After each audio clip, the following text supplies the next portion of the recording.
Aloha kako. Welcome and good evening. My name is James Eustace, and I'm the president of the Waimea Community Association.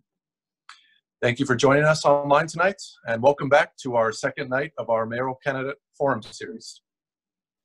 Again, tonight, we'll be holding a series of virtual interviews with the individuals that have filed for seats for the Hawaii County Mayor. This evening, we'll be hearing from 6 different candidates over the course of the next 2 hours. I encourage you to follow the Waimea Community Association on Facebook, Instagram, and YouTube. You may also find relevant information and resources on our website at waimeatown.org. We strive to keep our accounts active and up to date. At this point, I would like to recognize the WCA board members, our Vice President, Mike Donnelly, our Treasurer, Louis Dubois, our Secretary, Frankie Pang, and our Assistant Secretary, Patty Cook. Our directors are Nancy Carr-Smith, Riley Smith, Lonnie Olson-Chong, David Greenwell, and Llewellyn Kumalai. The Waimea Community Association Board is grateful for your support by the community to hold these virtual town meetings.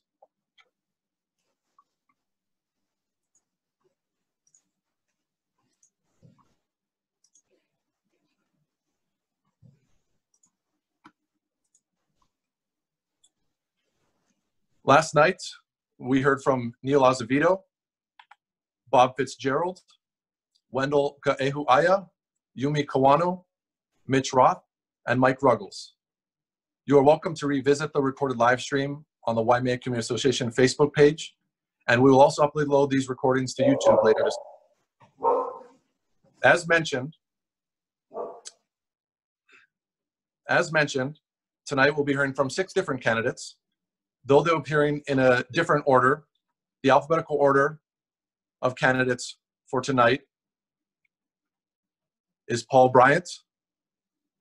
So this is not in the order they're appearing, but in alphabetical order is Paul Bryant, Kelly Greenwell, Stacy Higa, Harry Kim, Tante Urban, and Lahi Vashur. The candidates will be calling in throughout the evening, joining us to give a 2-minute self-introduction. After their self-introduction, candidates will then be asked a series of questions over 12 minutes.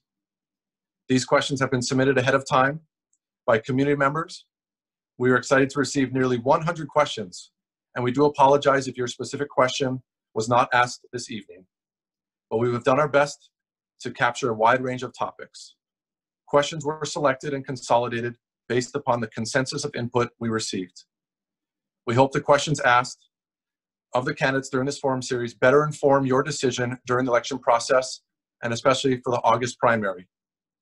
If you do have an inquiry of the candidates, or we are unable to get to your specific question, I would encourage you to ask them or their campaign staff directly. Thank you for taking the time to submit your questions to the Waimea Community Association and for helping to make the question and answer portion community driven.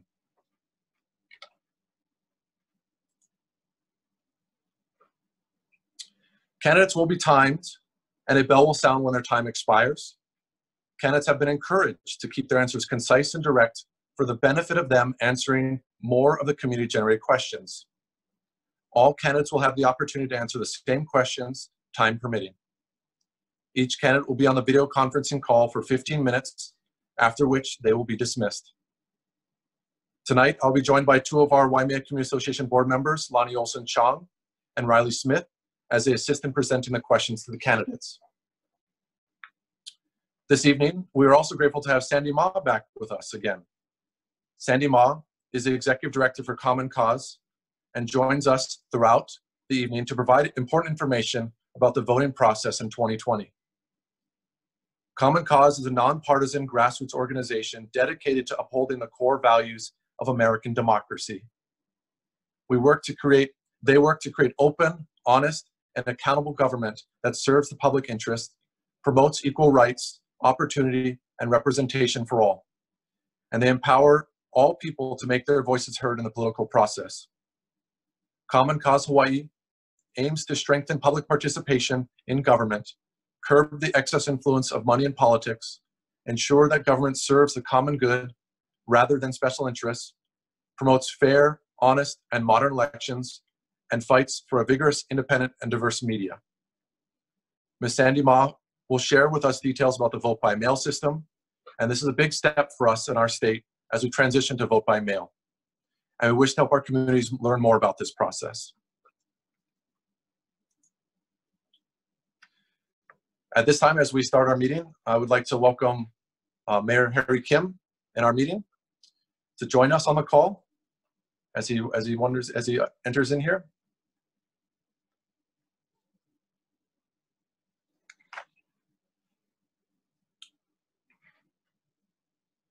Just give it a moment here while the audio sets up.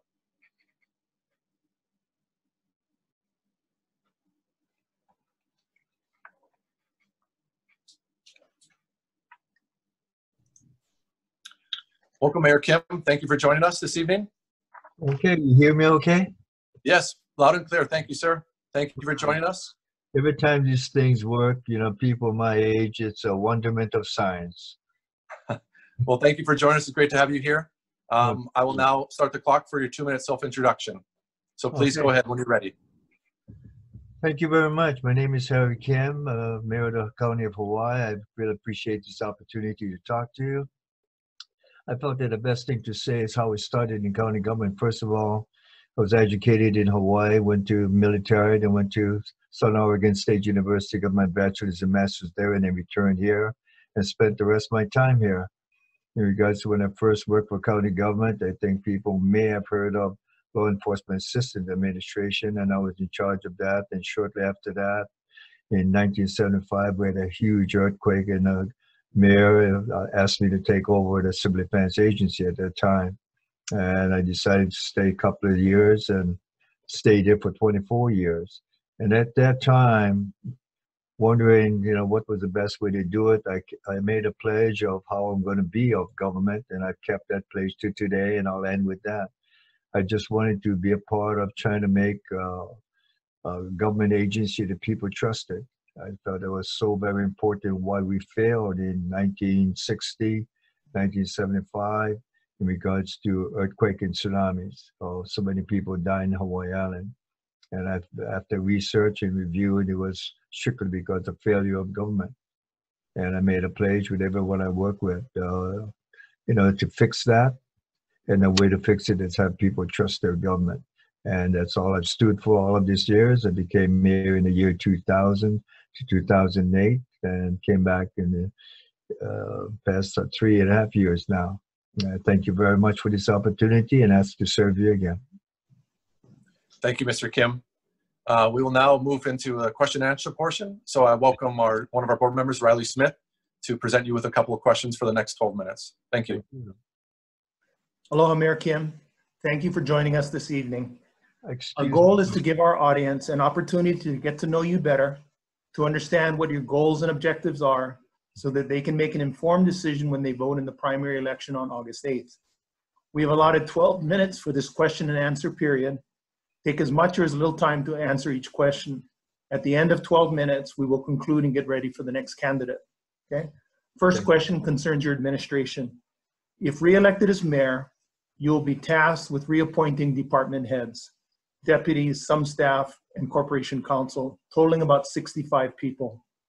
Have you consulted with your existing cabinet on whether they would stay, and if not, how would you go about filling those vacancies? Well, first of all, I'd like to identify the number 65, if you don't mind.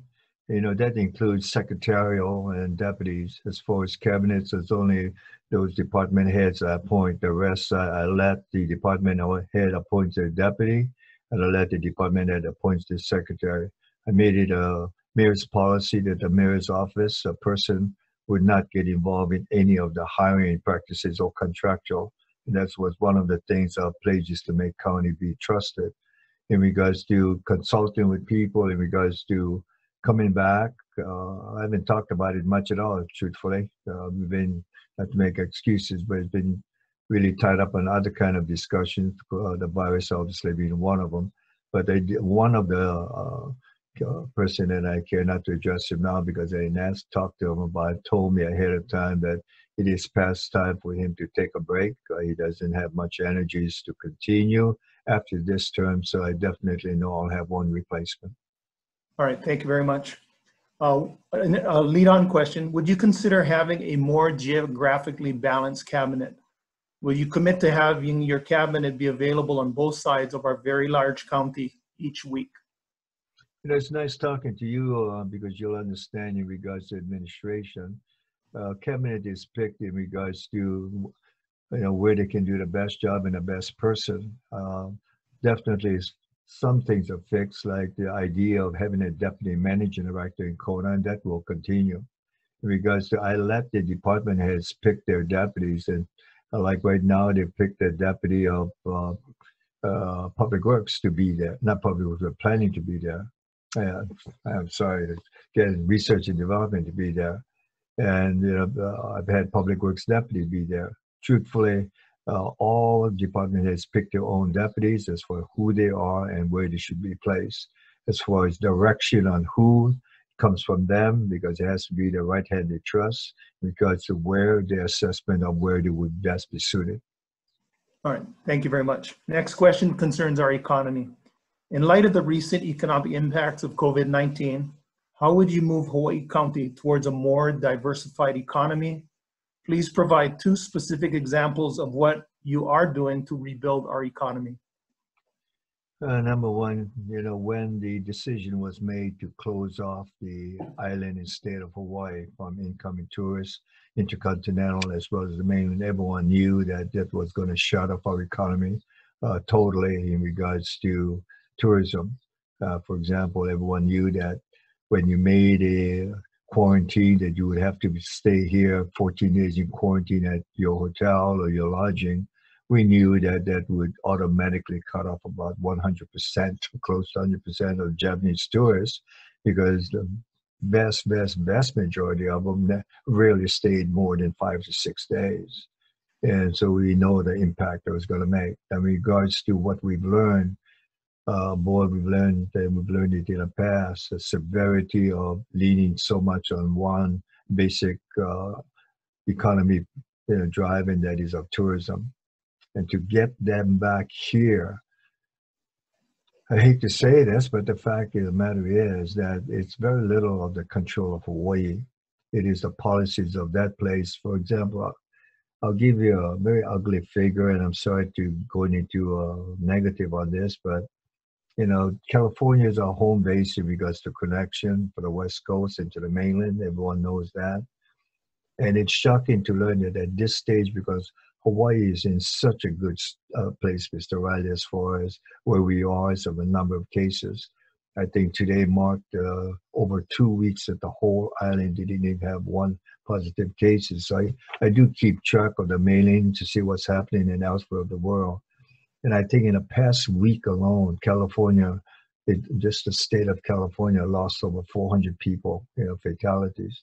And again, in the same week, I think over 17,000 new cases.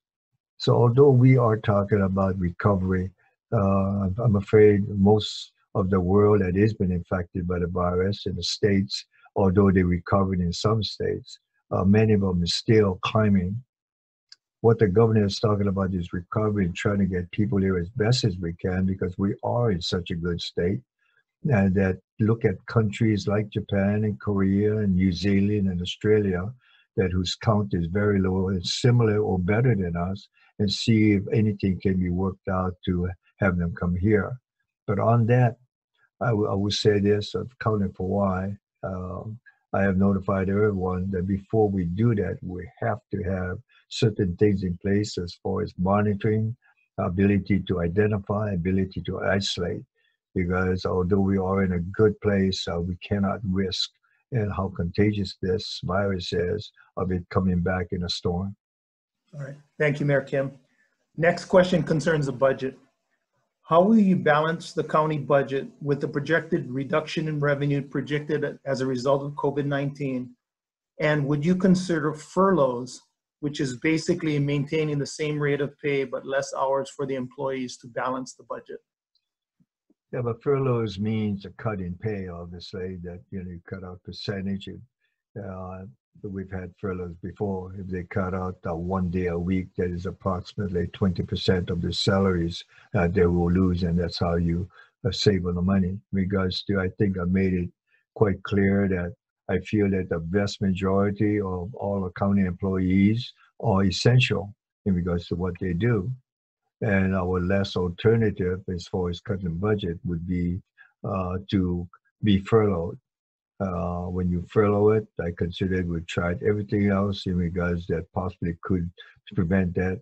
And we will go to furlough as we have done in the past, not myself, but in the past, as everybody know about furloughs of teachers.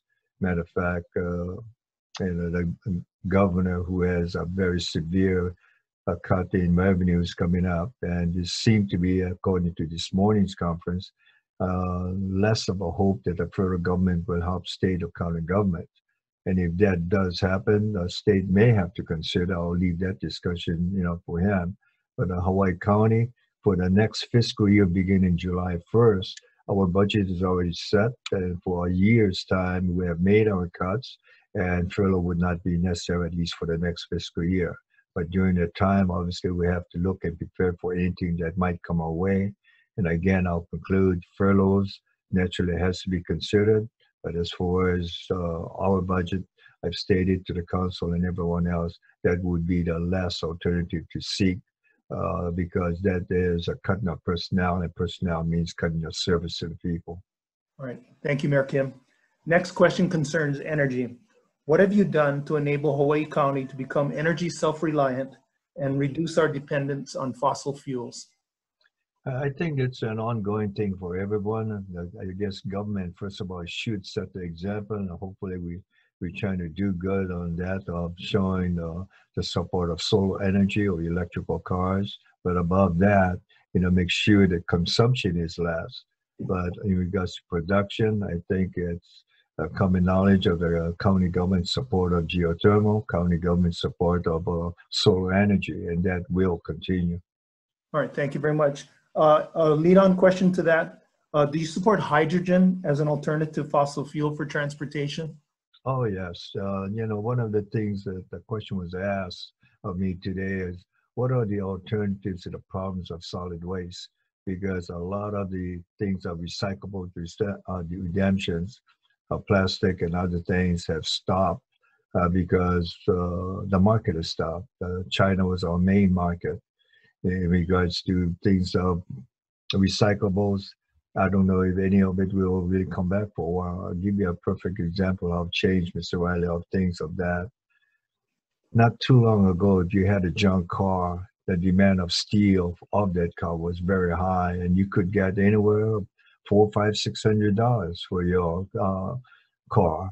Today, you have to pay $400, $500, $600, $700 to dispose of that car.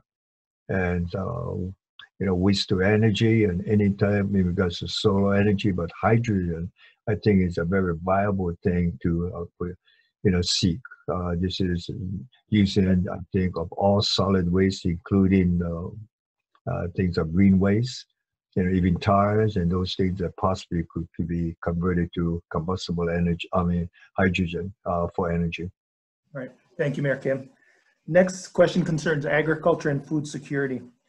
Agriculture continue to be an important driver to help diversify our economy and improve food self-reliance in Hawaii County.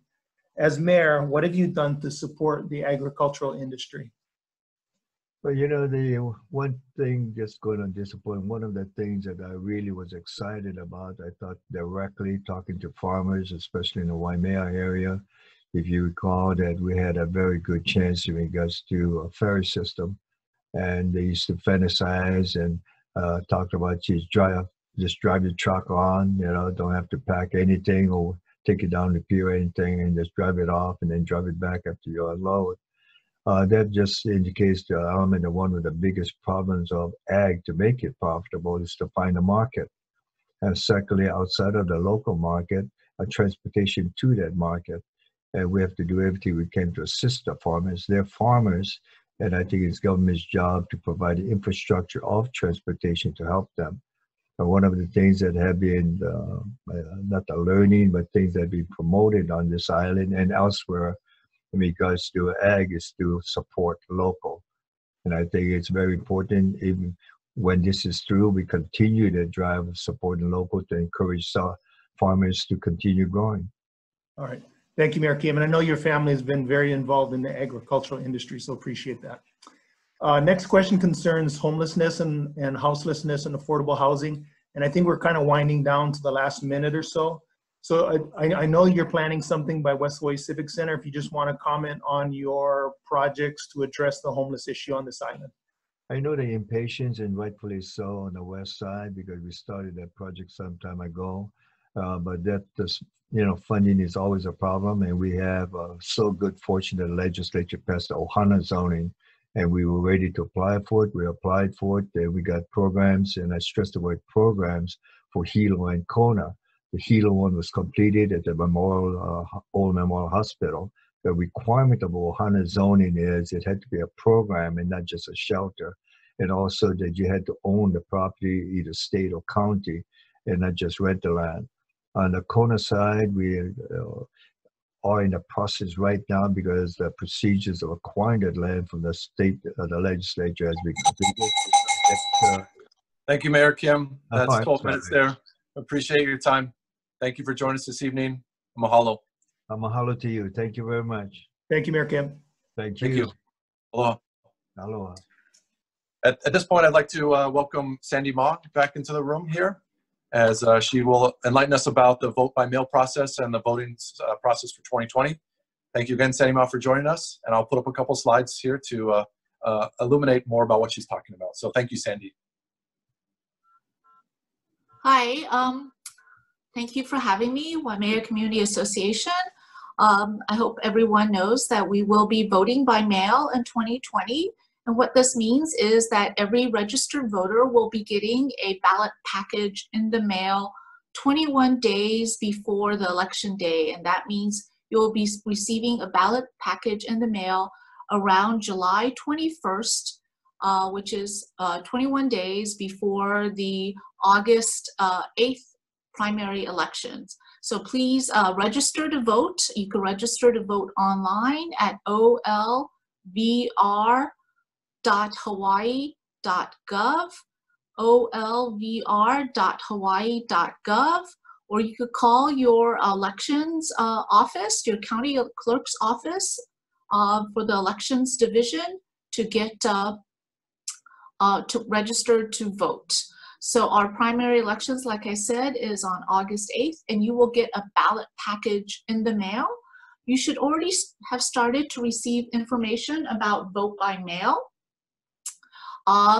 You should have received 3 pieces of information. One, a postcard back in the summer of 2019. It's like an eon ago, about voting by mail. You should have received another piece of information, another postcard around January, February of this year, letting you know the dates about vote by mail.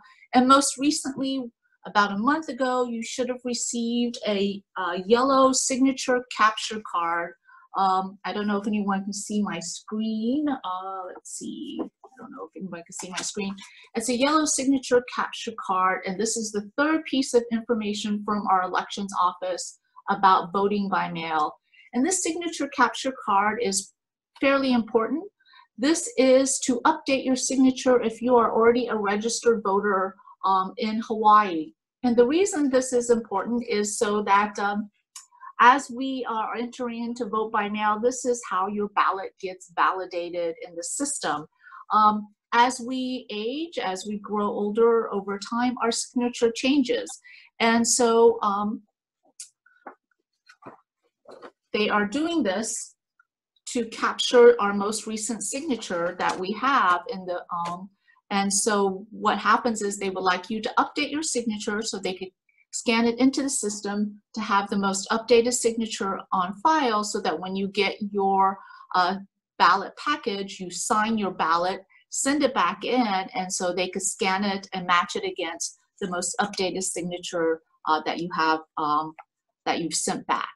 If you don't have your ballot signature, your verification card, you could call your clerk's office to get another one, or you could go vote in person at the 2 voter service centers that you have on the Big Island. Now, There's some confusion as to, do you really need to fill this out? Do you really need to update your signature? You don't need to. It's a good idea because your signature changes over time. So it's good to update your signature so they can have the most updated signature online. Like I said, if you don't do it or if you accidentally tossed it, what you can do is request another one, or when you send your ballot package back, it will be, your signature will be matched against your state ID or your driver's license, the signature on file on your driver's license or your state ID. I think my time is about up for now. I will come back at the next break to talk about the voting process some more. So thank you very much. Thank you, Sandy. Appreciate you being here with us to talk more about this and kind of enlighten us and share this important information for 2020. Next up, I would like to welcome Mr. Stacy Higa to our conference call here, and he'll be giving a 2-minute self-introduction as we allow him here. Welcome, Mr. Higa. Thank you for joining us this evening. Your 2 minutes for your self-introduction begins right when you start. Thank you, sir. Thank you. Hello, everyone. You know, I'm a local boy, grew up here in Hilo, went to the Kamehameha Schools Kapalama, and attended the University of Colorado Boulder. You know, I'm going to use my 2 minutes real wisely and efficiently tonight. So I entered the race for mayor late because I wanted to offer people choices on who they could choose as the next CEO of our county. You know, in my 40+ years of working history, I started as a stock or warehouse clerk to now the CEO of a successful nonprofit. You know, I have experience in county and state government. I was the chair of the Hawaii County Council. I was also the executive director of a state commission. So I have, you know, that background with county and state experience. My most important resume is from the business community, which I manage small to mid-sized companies such as Ed and Don's of Hawaii, where I was general manager and in charge of their entire Hawaii operations. I believe that Hawaii County is similar to a Fortune 500 company. You know, the CEO needs to be a no-nonsense, focused, and determined leader who understands, you know, everything about how that company, or in this case, the county, is run. I didn't enter this race to be popular. In fact, I'm hoping that all of our stockholders or citizens in this county will seriously look at all of our experience and qualifications of all the candidates wanting to be the next mayor. You know, if this office was about being popular or a nice guy, I probably wouldn't have entered this race. Instead, it is about protecting and saving our communities that will be severely affected by this COVID-19 pandemic. You know, I entered this race because I feel that we haven't had a business-oriented person in this office for quite a while. Bottom line, we need to run this county as if it is a Fortune 500 business. And if elected, I'll do exactly that. Thank you, Mr. Higa. Appreciate your self-introduction there. Thank you. Next up, we'd like to move into our question and answer session. So we'll have one of our board members, Riley Smith, here, ask you a couple of questions over the next 12 minutes. Riley, the floor is yours. Aloha, Mr. Higa. How are you doing this evening? Thank you, Riley. Nice to see you. Nice seeing you. Thank you for joining us. Our goal is to give our audience an opportunity to get to know you better, to understand what your goals and objectives are, so that they can make an informed decision at the primary election on August 8th. We have allotted 12 minutes for this question and answer period. Take as much or as little time to answer each question. At the end of the 12-minute period, we'll have one last question. So take the time you need. First question concerns administrative goals. If elected, you'll be tasked with appointing department heads, deputies, staff, and corporation counsel, totaling about 60 to 65 people. How do you plan to make those selections, and what do you look for in selecting cabinet members?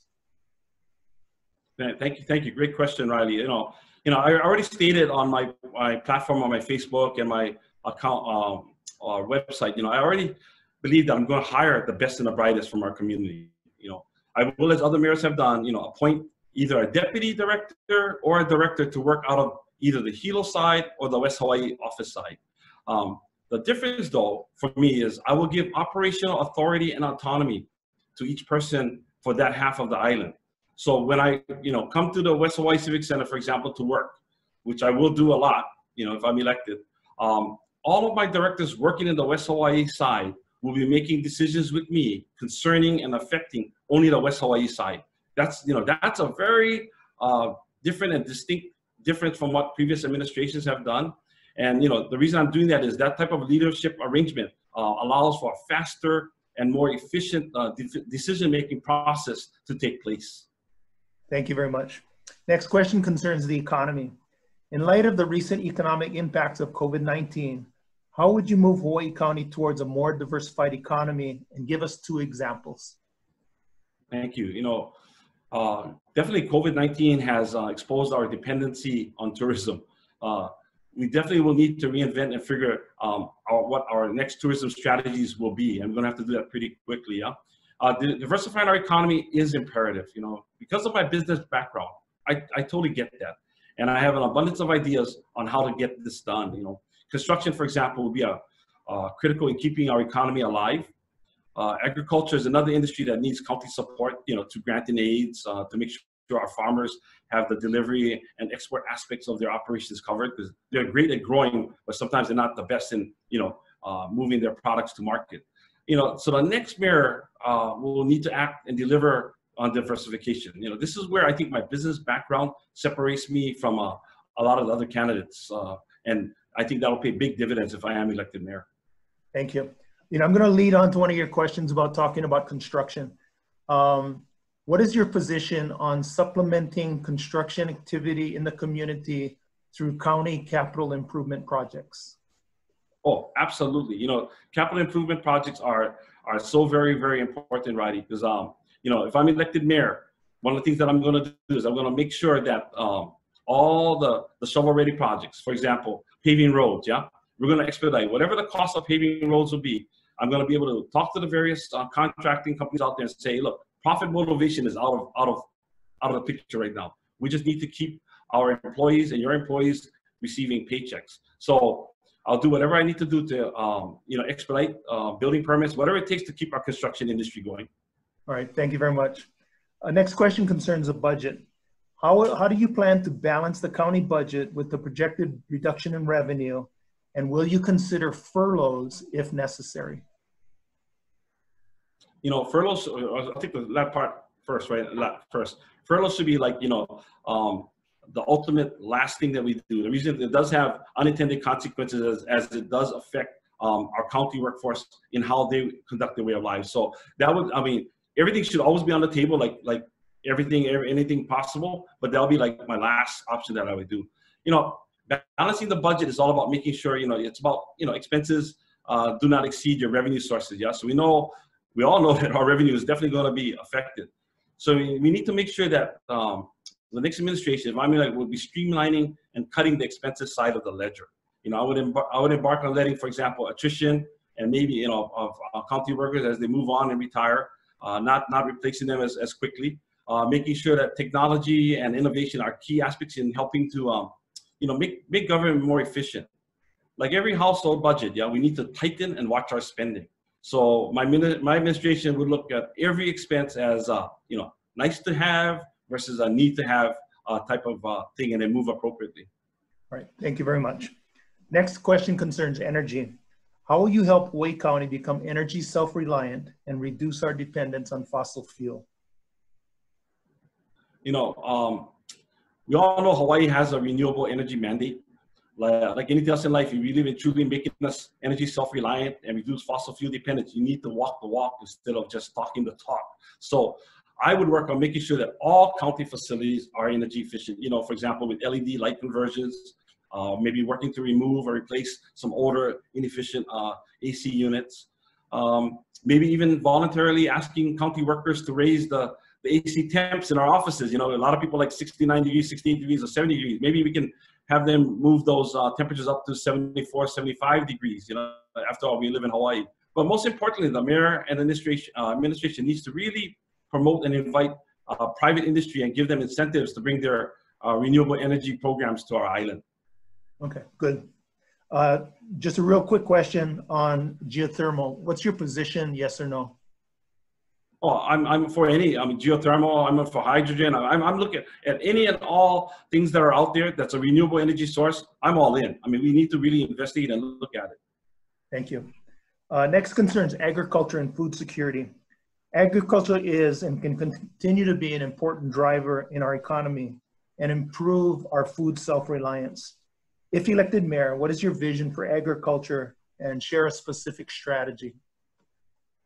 You know, COVID-19 has made us so aware of our vulnerability to importing majority of our food. So agriculture is very, very high priority for me. You know, as I mentioned earlier, I would promote and market our agriculture industry to our research and development department. You know, a prime example I like to always refer to is sort of like the KTA Mountain Apple brand. You know, they have marketed and created a line that is their brand. So I would like to kind of do the same concept, just probably on a grander scale, and help market, you know, all Hawaii Island ag products. So, you know, maybe for me, a county-sponsored public-private partnership for a co-op, you know, like creating warehouse space, refrigerated storage spaces, you know, that people, farmers can hold their products to get to better shipping and marketing, you know, for off-island transport. Maybe even leasing land, you know, county land to help farmers get into the industry. You know, anything that I can do from a county standpoint to encourage and foster the agriculture industry, you know, I would be all in. If I am elected mayor, I'll be heavily involved in making something like this happen. All right, thank you, Mr. Higa. We're about halfway through the time, so just giving you a heads up. Next question regards homelessness, houselessness, affordable housing.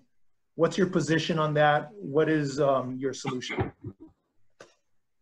You know, I look at homelessness and affordable housing issues as two separate and important issues that, you know, that need to be addressed, and one does affect the other. You know, for homelessness, I want to take a little firmer stand and utilize the law to help us solve this problem.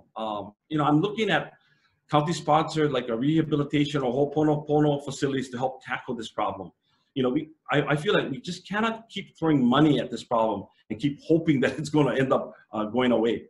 I have great empathy and sympathy for people who are truly homeless because their circumstances, you know, made it happen. And these people deserve and should be receiving our help. You know, I have less empathy for people who choose this way of life, and their life choices, you know, somehow affects how our community lives. So I have less sympathy and empathy for them. So I intend to, you know, work with the council and current nonprofit and faith-based groups out there to reduce and solve this problem. But I will enact a tough love type of approach. You know, always working to help those that want and need our help. The big difference for those that, again, the big difference for me is we got to help our own, yeah? So this is kind of, the people who don't want our help, that's where I'm going to draw the line. This is where, for me, we have to keep that separation. Quickly, for affordable housing, you know, my immediate focus will be something more along workforce development housing, because, you know, we all know that people need to live closer to where they work. Right now, so many of our residents are traveling, you know, 1-2 hour commutes, and that affects the way of life. And at the same time, that also affects the traffic. So there's a lot of things that helping like workforce housing could actually be a benefit down the road to easing traffic, you know, also quality of life for our families to be able to spend more time with their families. All right, good answer. Thank you very much. Next question kind of talks about diversifying our economy. Just wanting to know what your position is on the 30-meter telescope.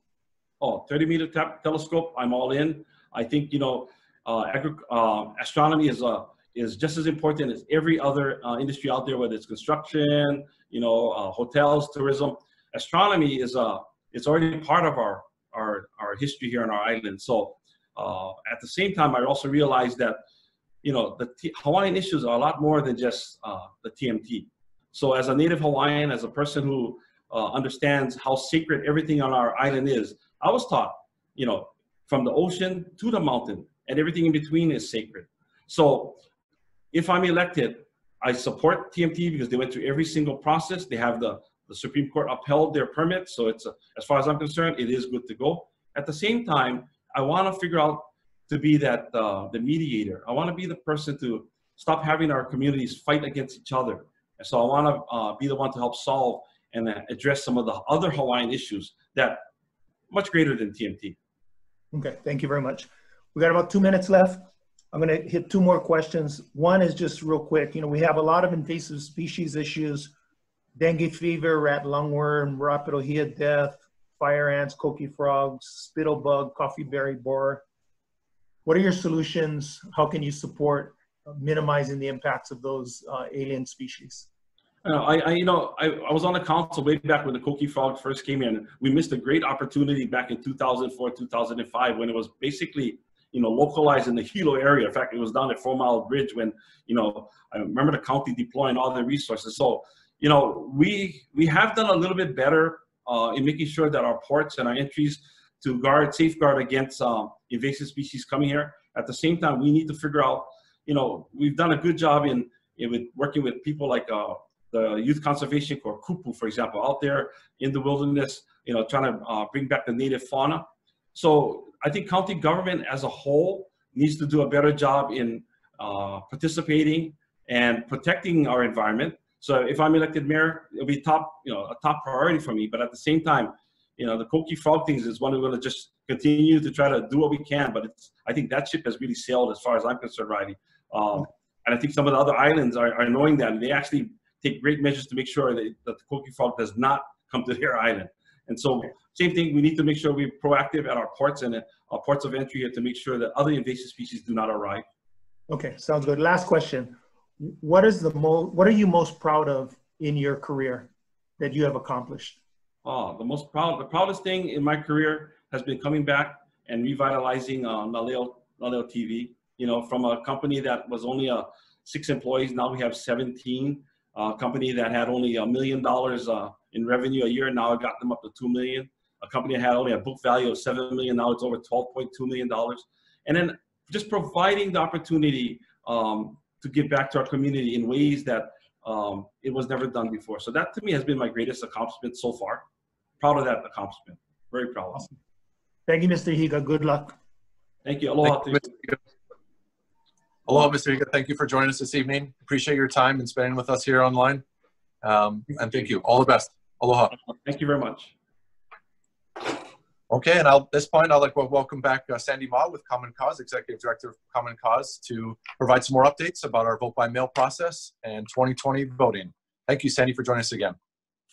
Thanks for having me. So we were last talking about the signature capture cards and the importance of the signature capture cards. It's so that the Office of Elections and the county clerks could have your most updated signatures to match against your ballot when you send it back, because we will be voting all by mail in the 2020 elections. And our signatures change over time, so please update your signatures and send it back. If you did not receive your signature capture cards, please request another one from the county clerk's office and they will send it to you. So that's why we're asking for people to update their signatures. If you just choose not to update your signature this time around, that is fine. Your ballots, the signatures on your ballot will be matched against the ones that they currently have on file, which is your state ID or your state driver's license. So if you just don't sign your yellow signature capture cards, it doesn't mean you will not be allowed to vote by mail. If you're a registered voter, you will still be allowed to vote by mail. So going back, we are all voting by mail in 2020. Our primary elections are August 8th. All registered voters will be receiving a ballot package in the mail 21 days before the election.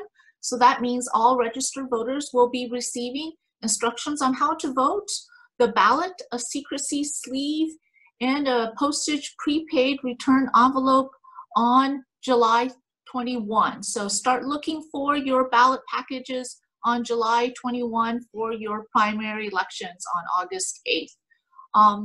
So James had kindly put up that information. So if you had just recently moved and you have not been receiving the yellow signature capture card or the 2 other notices from the county clerk's office and the state office of elections, you may want to make sure that your voter registration address is correct. And you could do that online at olvr.hawaii.gov, or you could call your county clerk's office and to double check your voter registration address to make sure that you will get your ballot in the mail. If you are not a registered voter, please register to vote before July 9th so you could get your ballot in the mail, because otherwise you're going to have to go in person. You're going to have to go in person to register to vote and to vote. And so even though if you don't register to vote by July 9th to get your ballot mailed to you, you can still go and vote in person and register in person at a voter service center. These voter service centers, there will only be 2 open on Hawaii County. The 2 are in Hilo and in Kailua Kona. The Hilo one is the Hawaii County Apuni Center Conference Room, and the Kona one is the West Hawaii Civic Center Community Room, Building G.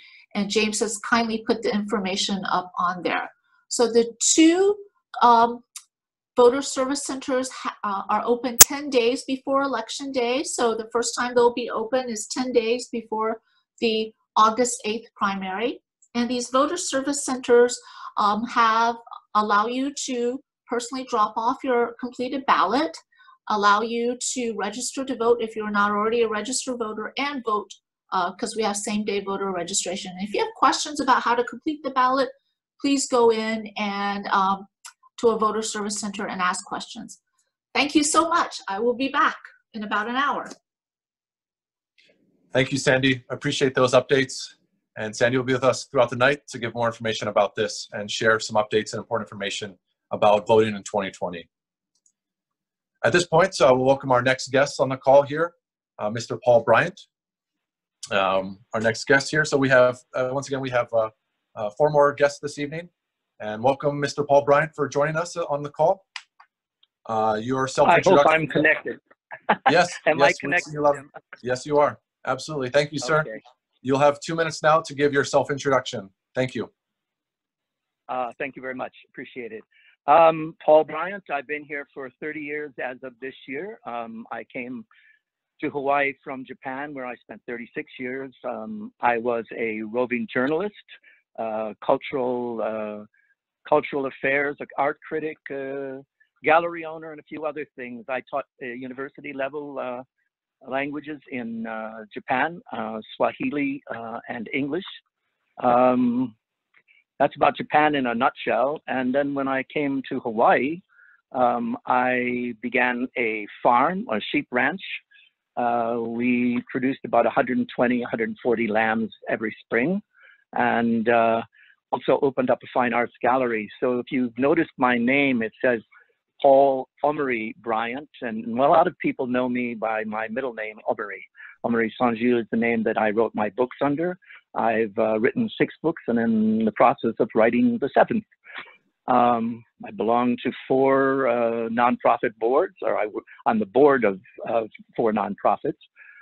And there's never enough hours in the day. That pretty much sums it up. And anybody wants to cut grass, please feel free to come to my house any day. Thank you, Paul. Thank you for the introduction here. Thank you. This next portion, we will have one of our board members, Riley Smith, ask a couple of questions, a few questions over the next 12 minutes of Mr. Bryant here. So Riley, the floor is yours. Thank you, James. Welcome, Mr. Bryant. Thank you for joining us this evening. Thank you very much. Our goal is to give our audience an opportunity to get to know you better, to understand what your goals and objectives are, so that they can make an informed decision when they vote in the primary on August 8th. We have allotted 12 minutes for this question and answer period. Take as much or as little time to answer each question. As we get close to the end of the 12 minutes, I will have a final question for you. First question concerns administrative goals. If elected as mayor, you'll be tasked with appointing department heads, deputies, staff, and corporation council totaling about 65 people. How do you plan to make those selections, and what do you look for when selecting cabinet members? Well, I've never had a cabinet, so I have to admit that I'm a little bit unversed in that particular thing, but I have hired people and fired people in my businesses, my galleries especially, and I think that one uses not only a proper curriculum vitae to look over and whatnot, but you also look over the people that are already in the positions to find out whether they are following what you would determine, what I would determine as the proper manner of directing their sections. I don't expect to keep everybody, and I don't expect to fire everybody, you know? So it's one of those situations where you need a lot of input from people that have more experience, and I certainly will look for that. I have a couple of people lined up for suggestions, let's put it that way, and people that I've met during the past 30 years whose advice I value very much. Good. So I think that pretty much covers it, Mr. Chairman. Cool. Yes. So do you intend to geographically diversify your appointees? And if so, do you intend to have them be on each side of the island every week as a former mayor did? Today, because of we've got Zoom, we've got Skype, we've got FaceTime and everything else, I think people driving aimlessly back and forth for hours on end to different places for meetings and conferences and whatnot, we just all have to get used to it. And I have to tell you, I'm not quite used to Zoom yet. I had a couple of panic minutes a few minutes ago, but I think that as far as selecting people geographically, I think you have to pick the right person for the job. And I have always felt that. In retrospect, I had an awful lot of people come to my gallery to look for work. And at the end of 2 months, I said goodbye to the majority of them. I gave them 2 months to figure out that this was a job I expected them to do. And some of them couldn't see it. They had all the opportunity to ask questions and whatnot. They couldn't see it. So I feel that the same way one has to deal with the hirees on the county level.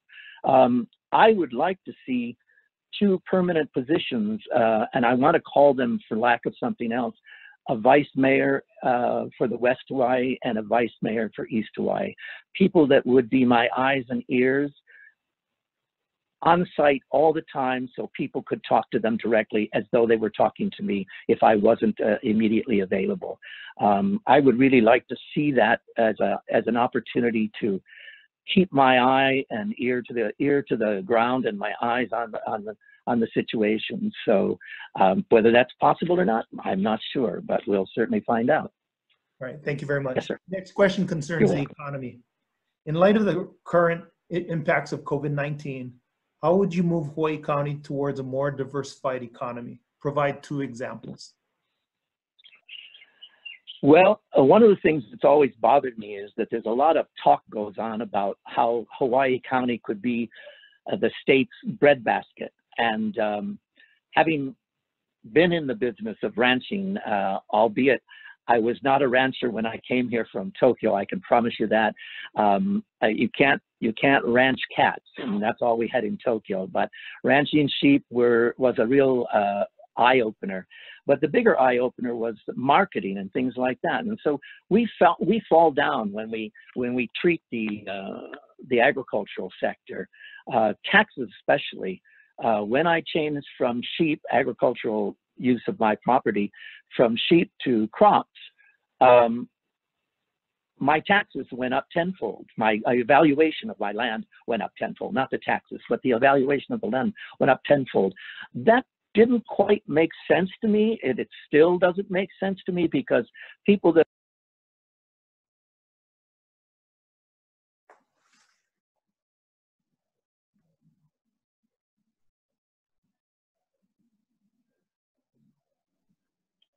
Looks like we may have lost Mr. Bryant for a moment here. Mr. Bryant, your connection is a little cutting out for a little bit there. Mr. Bryant, can you hear us? James, can you unmute him? Yeah, he may have muted himself there. Let's see if I can connect him again. I did unmute it just now. I don't know why it muted.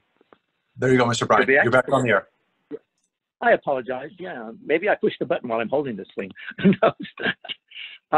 I don't know where I cut off, sir, but we were talking about agriculture. But the other thing that I would think about is finding a replacement, not a replacement, but a way to better use our tourism industry. And I heard on NPR or HPR, actually, that they were thinking about going more high-end. And that seemed like a ridiculous plan, frankly. I can't see that going high-end is going to use the facilities that we have and the businesses that are tied to industry very well. it's a difficult problem, and since it's basically just going to have arisen on the horizons, I think it's going to take an awful lot of community input and whatnot to find an equitable and doable solution. All right. Thank you very much. Next question concerns the budget. How will you balance the county budget with the reduction in projected revenue predicted as a result of COVID-19? And would you consider furloughs?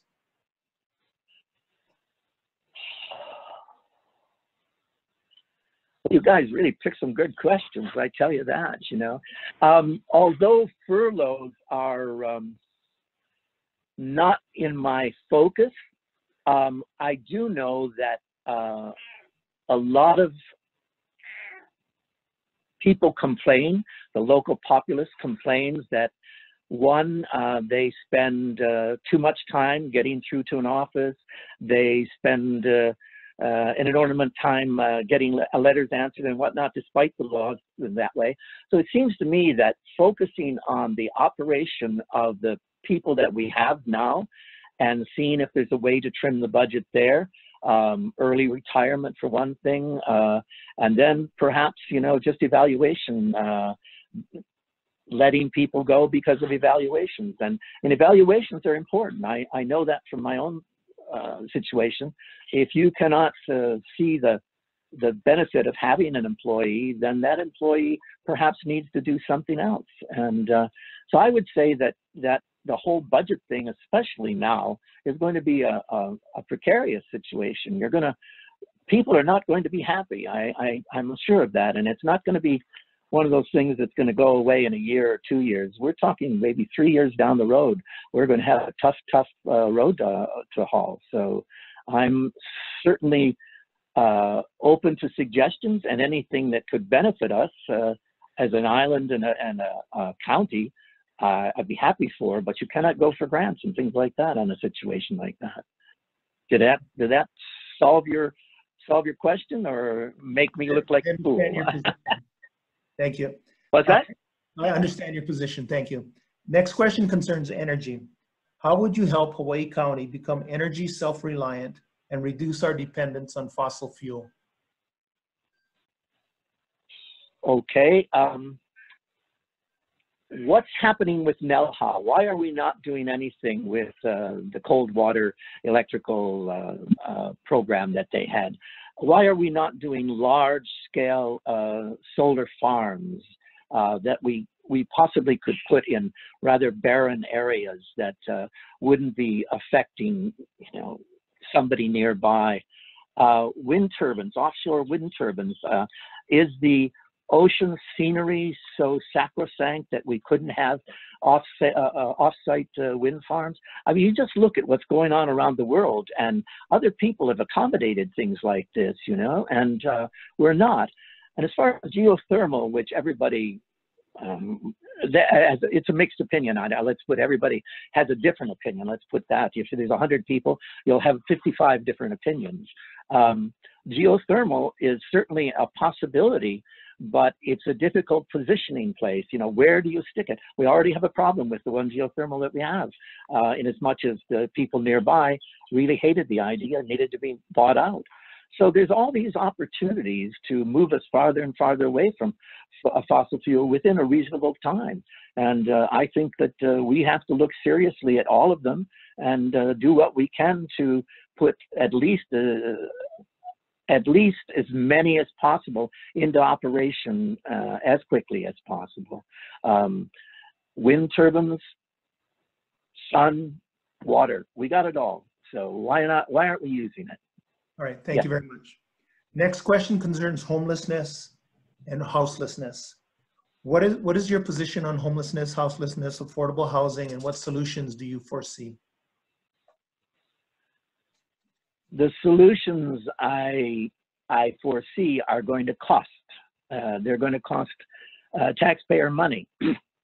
And I also see that a lot of the people that we have homeless have mental conditions, you know, I mean, a lot of them do. I'm sure there's many that I haven't seen that are existing, you know, quite happily without a home and whatnot. because that's their preference. I don't know if it's really their preference in the sense of they haven't had the opportunity to have a place of their own, but I would see that the county is going to have to fork over to get some housing done. We have trusted in various developers to put different things up within their developments themselves that are mostly high end, and the housing, the quote unquote affordable housing that they put up would never fit into the homeless situation or whatnot. I don't know what we're going to do about the mental status of various people. There are a lot of people in Hilo. I notice them all the time. I'm afraid I'm not over in Kona enough to have noticed as many as I see in Hilo, but Hilo seems to be pretty well a gathering point for a lot of these people that are very unfortunately afflicted in some way. And I really don't know the answer to that, but I think it's something that we can work on. I'm a member of a group called the Self-Discovery Through Art, which deals with basically stable people that are having problems. And just looking at from that perspective, stable people that, you know, were affected by the storms that we had, by the volcanic eruption that we had down in Leilani. Those people were having problems, and they had friends, they had support groups. And a lot of the people that are homeless don't have support groups. They don't have family, they don't have friends. So we've got a bigger problem with that. Yes, sir. All right. Thank you. All right. Thank you. Next question concerns construction and capital improvement projects. What's your position on the county getting involved in construction and building capital improvement projects on our island?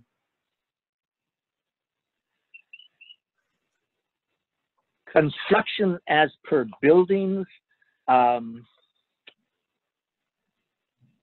feel at this point in time, we need to do more work with the problems we have with infrastructure and the like. As far as building construction, I'm not visualizing any. The private sector has always been the catalyst for that in the past. A few exceptions, the new state building and renovation of some other buildings for the county use. But I'm not seeing that type of construction. I see. Thank you, Mr. Bryant. We're going to actually ask you one last question as we run out of time here. So, Mr. Smith, Riley, if you could ask the last question here of Mr. Bryant. Yeah, Mr. Bryant, one last question. What is your most proudest accomplishment that you've achieved in your career? Oh, wow. Actually, I did 3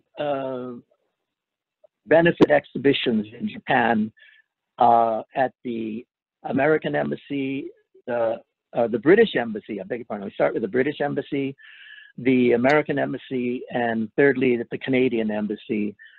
We garnered in sales of each one of these exhibitions, which I basically put on sold one-handedly by myself. We garnered about $2 million in purchase sales that were things that were donated for each one, and it all went to handicapped or agencies that work with the handicaps. I had an imperial sponsor for these shows, and because of that, things have changed. I think because of that's partly because we got such good publicity within the Japanese press that people's attitude towards handicap started to make the change that now is just unreal. I mean, we have elevators, they have elevators in the trains and the subways. You see handicapped people on the streets. You never saw them when I was there and I'm growing up. It's an amazing transformation of the country, and I'm pretty proud of the fact that I did what I did, and it made a real dent in the situation. So thank you, Mr. Bryant. I'll have to thank you for joining us. Thank you for joining us today. Appreciate your time with us. Appreciate it. Thank you. All the best to you. Aloha. Aloha, Paul. Thank you. Aloha. You're welcome. At this point, we have, as we transition to the next period here, I just wanted to give a couple updates on where we're sitting with everything. We have 3 more candidates this evening to be on the call with us, and one of our other board members, Lonnie Olson-Chong, will be asking questions of them. Just some other updates for you. We will be posting this on YouTube. All these recordings will go out on YouTube later this week. You're welcome to watch these live stream recordings up on our Waimea Community Association Facebook page. And we appreciate all the support you've shown during these virtual meetings. We're happy to have all these candidates on the call with us. You know, we invited all the candidates that are running for the mayoral seat, and we're lucky to have them all on the call. Tomorrow we have 3 joining us, and so like I said, tonight we have 3 more, and not in the order of appearance, but in alphabetical order. Would be Mr. Kelly Greenwell, Mr. Tante Urban, and Ms. Lahi Versure. So those are the 3 that remain to join us in the second half of this evening. And we look forward to hearing from them as well. And we'll have Sandy Ma join us as well, these other transition periods, as we move through the other parts of the meeting here. And I just wanted to reiterate that the candidates will be given a 2-minute self-introduction, and then they'll move into a 12-minute question and answer session. These questions have been generated by community members and submitted to the Waimea Community Association. If you're interested in submitting community questions for our upcoming forums, you're more than welcome to. You can visit our website for more information about that. Our website is waimeatown.org, and I'll put up those slides in a little later today. So at this point, I would like to welcome our next candidate on the call here is Mr. Tante Urban. So I'm going to welcome him in the room here and let him in.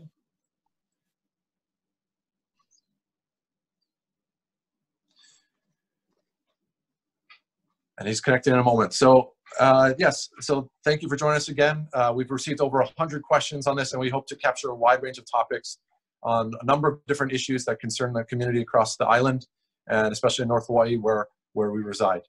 So Mr. Urban, welcome to the room here. Thank you for joining us on the call. Yes, sir, if you could unmute yourself there, and you should be good to go.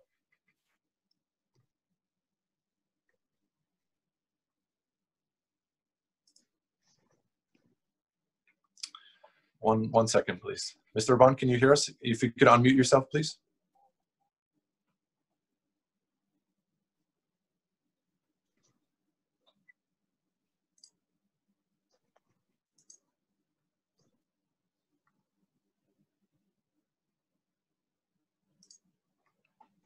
Are you able to receive that request to unmute yourself, Mr. Urban? No, I can't hear you now yet. Sorry. Could you unmute yourself on the Zoom application there, please? There's a button that you can click to turn on your microphone. Yeah, there you go. Yeah. Okay. Thank you, Mr. Urban. Thank you for joining us. Your 2-minute self-introduction. You may begin your 2-minute self-introduction now. You go ahead and start, please. Thank you. Thank you very much, James. Aloha. My name is Tante Urban. I was born and raised in the Philippines. I'm naturalized American citizen. Kona, the Big Island, has been my home for the last 50 years. I attended Hawaii Community College, graduated in hotel and restaurant management. My experience in running my restaurant for over 30 years gave me the knowledge in budgeting, staffing, quality control, and the leadership skill to manage a diverse team and making tough decisions on a daily basis. My real estate experience as a real estate investor and former realtor associate gave me the knowledge in dealing with affordable housing, from zoning to certificate of occupancy. On my community service, I am a member of Rotary Club of Kona Sunrise, Kona Kohala Chamber of Commerce, Filipino Organization of Kona. I have established a scholarship foundation through Tante and Araceli Urban Foundation. If elected, I will continue my tradition of giving by donating my salary to nonprofit organizations. Along with that, I am funding my own campaign. I am not accepting monetary donation. I'm coming in fresh and clean, not indebted to anyone, and have no baggage. I'm running for mayor because I want to bring in new leadership. I want to bring business mindset. I want to bring outside the box thinking and problem solving. This election is all about choice.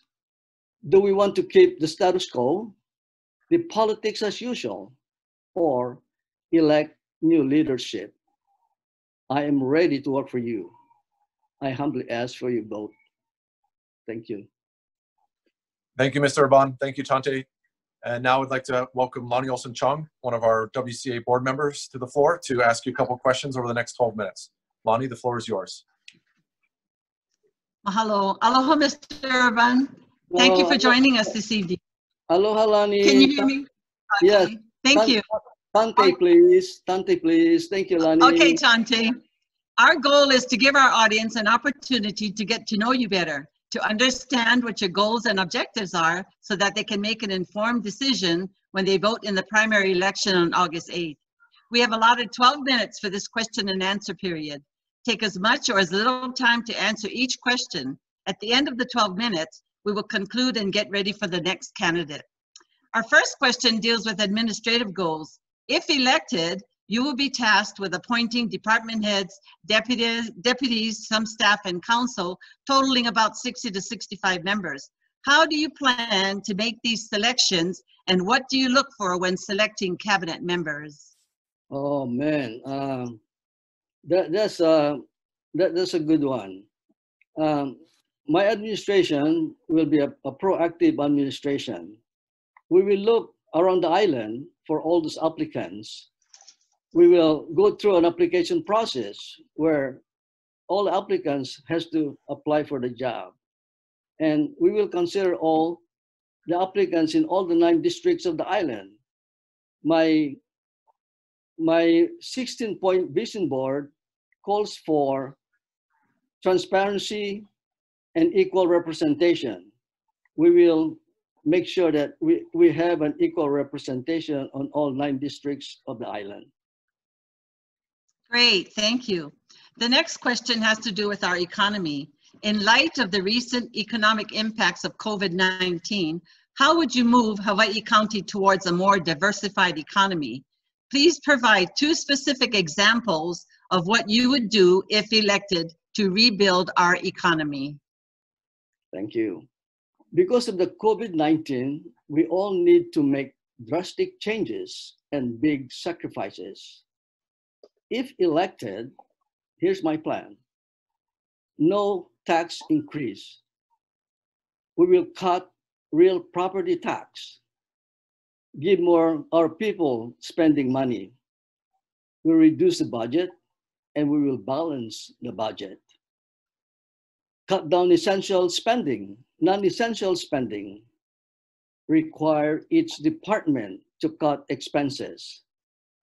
To bring back the economy, we will support new construction projects, streamline permitting, bring back our booming construction, open up more lands for housing.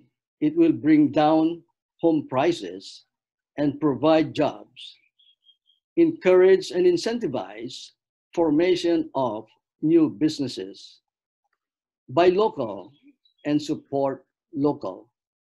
Thank you. Thank you for addressing that. Would you consider furloughs at all? Furloughs, probably not. What we'd like to do is, if we have to cut anything, we'll cut from the top. We'll trim from the top down. Okay, thank you. Thank you, Tante. How will you, the next question has to do with energy. How will you help Hawaii County become energy self-reliant and reduce our dependence on fossil fuel? Yeah, I support renewable energy. It is good for us, good for future generation. Solar power is the way to go. We have abundance of sunlight here in our island. The new solar development in Waikulua will help us in our sustainability goal. My only concern, how can this new venture help our people? They are going to make money. They should give back to our people. We need a new park.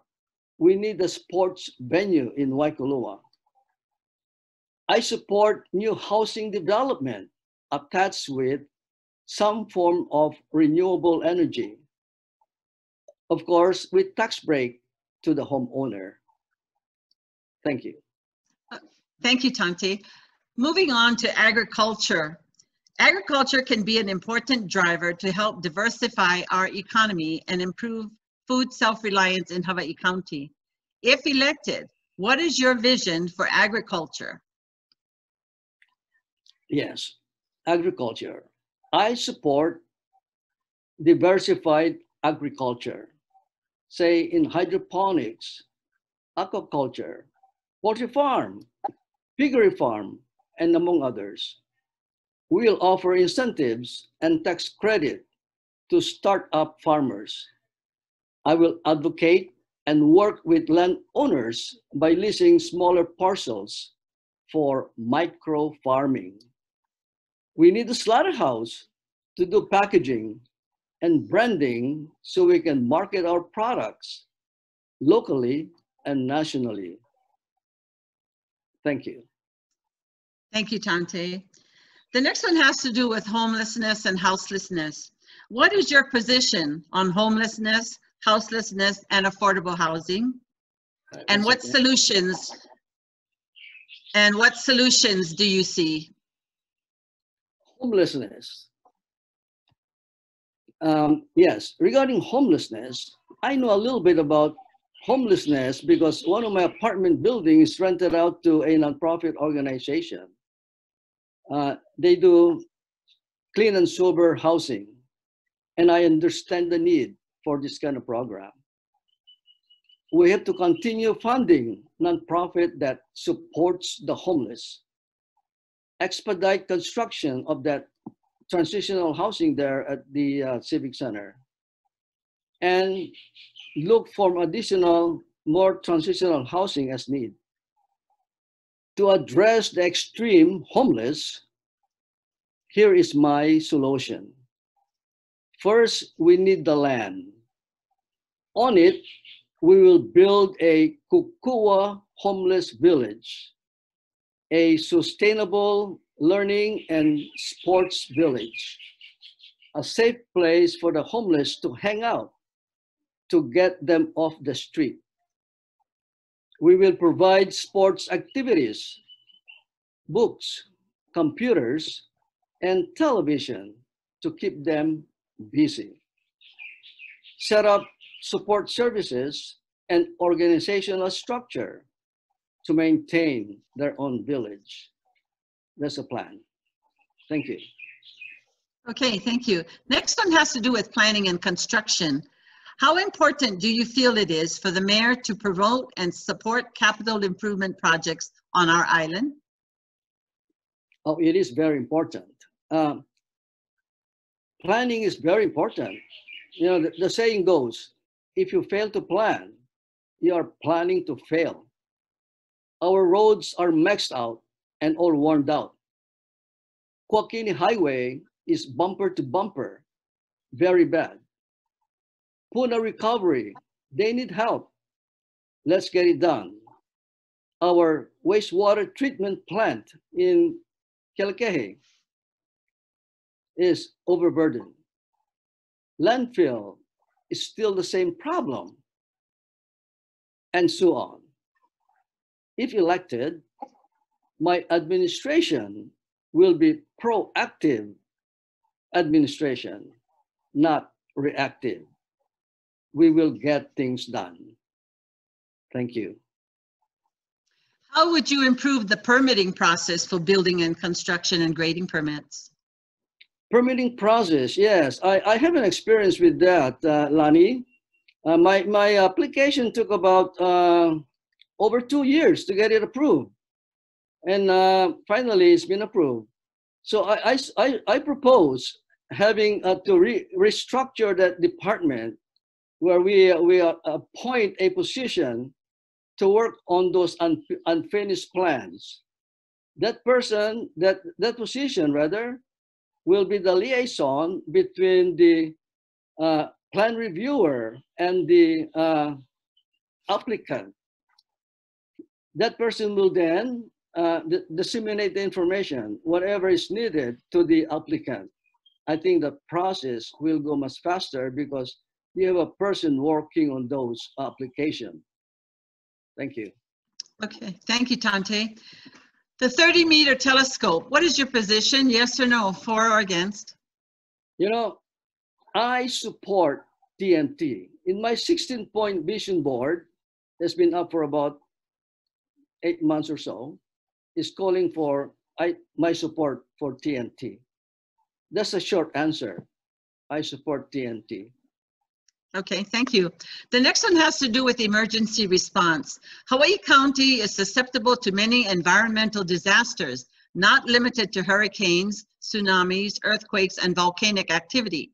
We now face the challenge of COVID-19. If elected, how would you address emergency preparedness and disaster resilience throughout our communities? Well, we had to work with our civil defense and find out a solution and work out a good plan. It has to be we have to work with the experts. Come to the table and talk about it, and we'll find a good solution to our problem there.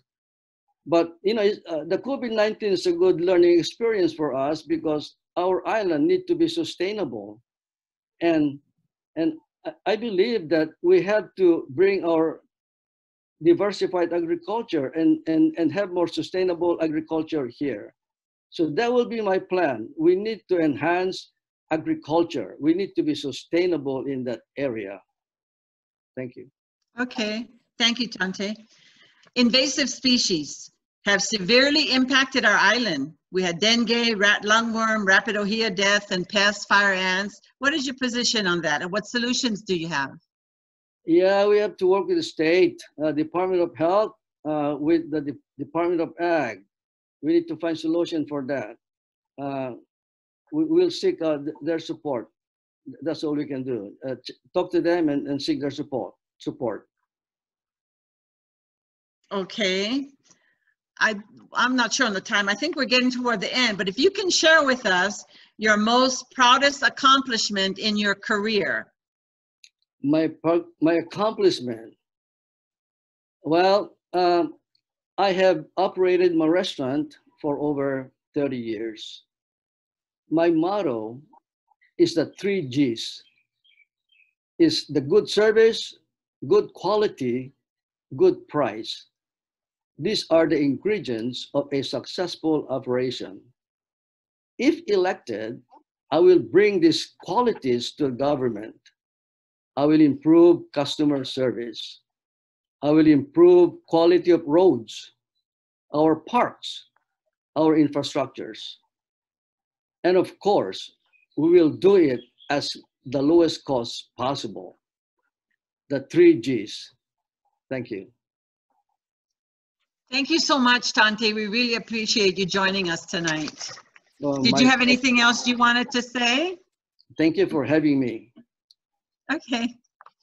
Aloha, Tante. Thank you so much for joining us. We appreciate you spending time here with us online and sharing out your platform and your ideas. We appreciate you joining us. Thank you. Thank you, James. Thank you very much. Aloha. Aloha, Tante. Aloha. Next up, I'd like to welcome Sandy Ma, with Executive Director of Common Cause Hawaii, back to the floor to talk a little bit more about our vote by mail process and the voting in 2020. Thank you again, Sandy Ma, for sticking with us. Hi, everyone. So we're talking about voting by mail. By now, everyone knows that we will be voting by mail in 2020. Everyone should be receiving their ballot package instead of going to the polls, because we will not be having traditional polls in 2020. People will be receiving their ballots in the mail, those who are registered voters. So please register to vote. Register before July 9th to receive your ballot packages in the mail. There will be no traditional polling places. We will have voter service centers instead. There are 2 voter service centers on the Big Island, one in Kailua Kona and one in Hilo. When you receive your ballot package in the mail, they will arrive 18 days. I'm sorry, I think I previously said 21 days. I meant to say 18 days. 18 days before Election Day. So our primary is August 8th. It will arrive on July 21st. You will receive your ballot package July 21st. You will receive it in the mail. And then please complete it as soon as possible, because when you send your ballot package back, it has to be received by the clerk's office by election day.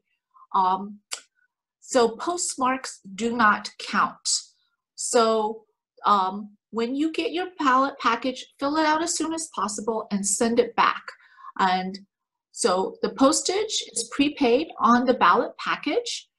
So you could just send it back and you don't even have to find stamps for it. I think most of us are used to paying bills online now in the time of COVID. So don't worry about trying to find stamps to mail your ballot back, because it's postage prepaid. It has to be received by the clerk's office by election day. So for our primary elections, it's August 8th. So it has to be received by the clerk's office on election day. So if you have forgotten to vote and you're holding on to the ballot package at the last minute, you could still turn it in at a voter service center. There's 2, or you could turn it in at one of the drop boxes around the island. There are 7 drop boxes around Hawaii County. And so you could find the location highlighted in red on the placard that James is showing up on your screen. So you could go there, or you could call your county clerk's office to find the nearest drop box. So there's that information. And so there are drop boxes. These are large mailbox sized drop boxes that you deposited in, and it has to be received by 7 p.m. So put your ballot in there by 7 p.m. on election day. So thank you, and I will be back one last time to talk about voting by mail. Thank you, Sandy, so much. Really appreciate your input and all the information you share with the community. It's very important for 2020. At this point, we'll be transitioning to Mr. Kelly Greenwell. And so I'm going to unmute him here. As he unmutes his microphone, he will be able to join us here.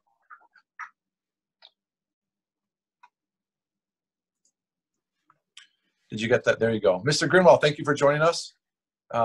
Thank you for joining the Waimea Community Association Virtual Forum. Your 2 minutes for your self-introduction can begin now.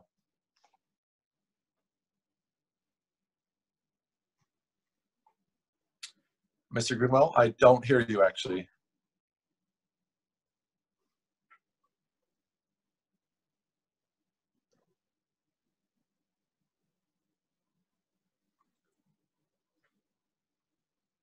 I have you unmuted, but I don't seem to hear your volume on your microphone there.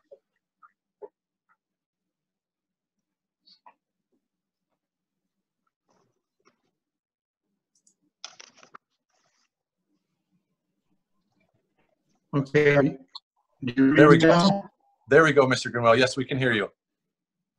Okay. Well, fortunately, most of my 2 minutes just got used up. So I'm Kelly Greenwell, and I'm running for mayor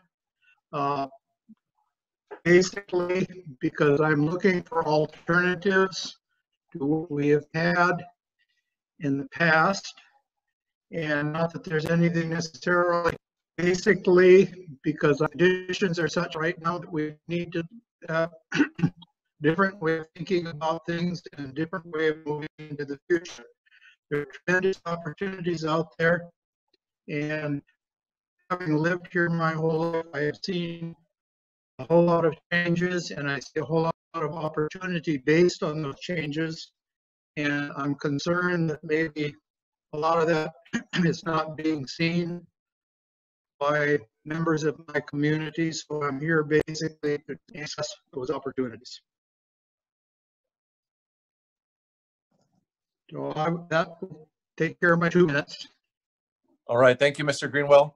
At this point, I'd welcome Lonnie Olson-Chung, one of our WCA board members, to ask you a few questions over the next 12 minutes.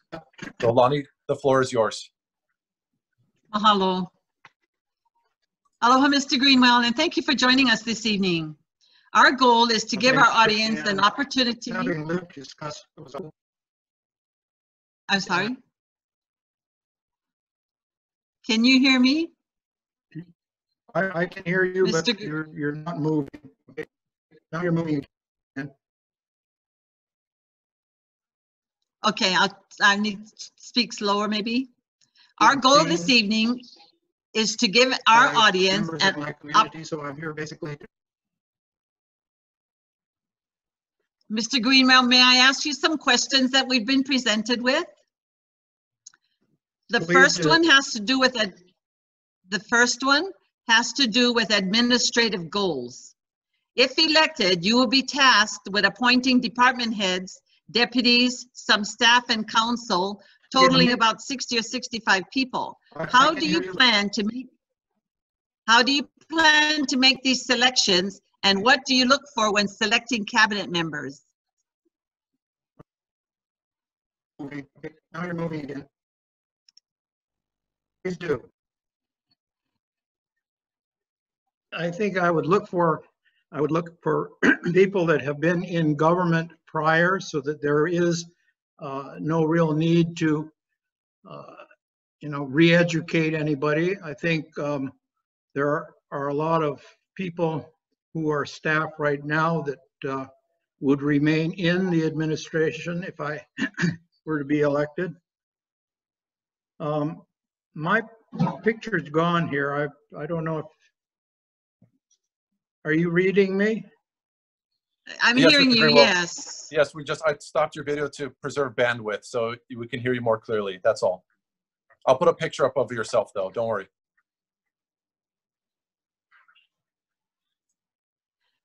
How Okay, will well, you diversify your appointments geographically and employ staff members and have representation on both sides or all over the island? Well, I certainly hope to, but of course, in this particular situation, this kind of program, what I'm looking for is experience and capability. I think that's a much more important part of selection than where they come from. Okay, thank you. The next question has to do with the economy. In light of the recent economic impacts of COVID-19, how would you move Hawaii County towards a more diversified economy? Please provide 2 specific examples of what you would do if elected to rebuild our economy. Okay, the first thing that I would do is I would do the research and find out what federal dollars are available for projects. In agriculture, there is a $800+ billion farm bill out there, which the state of Hawaii has never really cashed into. The idea would be to come up with extensive programs that could use many, many millions of dollars. That's the only way you're going to get that money, is to have a extensive program which Washington would then fund. So in agriculture, I would be looking towards the federal farm bill for financing. And the other thing that I would be interested in would be something to do with the homeless issue that we are faced with right now. I am looking at homelessness as though it were an opportunity rather than a problem. And the opportunity is to figure out for ourselves and frankly for the rest of the planet how this issue is going to be resolved going into the future. These are the kinds of issues that will impact this place very dramatically. And I think, again, the opportunities are there if we can come up with the kinds of ideas that's going to stimulate the investment both from private sector and from the federal government. We don't have the financial wherewithal here really to address these kinds of things. So we're going to have to go out of state to find the financing and to find, to some degree, the ideas that are going to be needed to put these things in place. Okay, thank you, Mr. Greenwell. The next question has to do with budget. How will you balance the county budget with the reduction in revenue predicted as a result of COVID-19? Would you consider furloughs? No, I would not. I would not consider letting anybody off The idea to make an economy work is to have as many people employed and as much money being spent. We obviously don't have that kind of money from our tax base. So again, there are federal programs that will become more and more obvious as we move into the future, but we need the great ideas that can get out there and get investors to come in and do projects here that would employ more people. We have not investigated that opportunity, mainly because there has been the attitude that the balanced budget and et cetera is part of government. And I would like to say that government and business are two diametrically opposed operations. Budget is not an issue for me. What it is the issue is funding the projects. We can find the money if we have the kind of ideas that's going to stimulate investment, rather than taxing people and taking what they have earned to run the government at low level does not make sense. There's going to be hopefully a change in Washington in November, and when there is, there's going to be stimulus money, and we need to be ready to apply for that money. We need to have projects online early on so that we qualify. Thank you, Mr. Greenwell. The next question has to do with energy.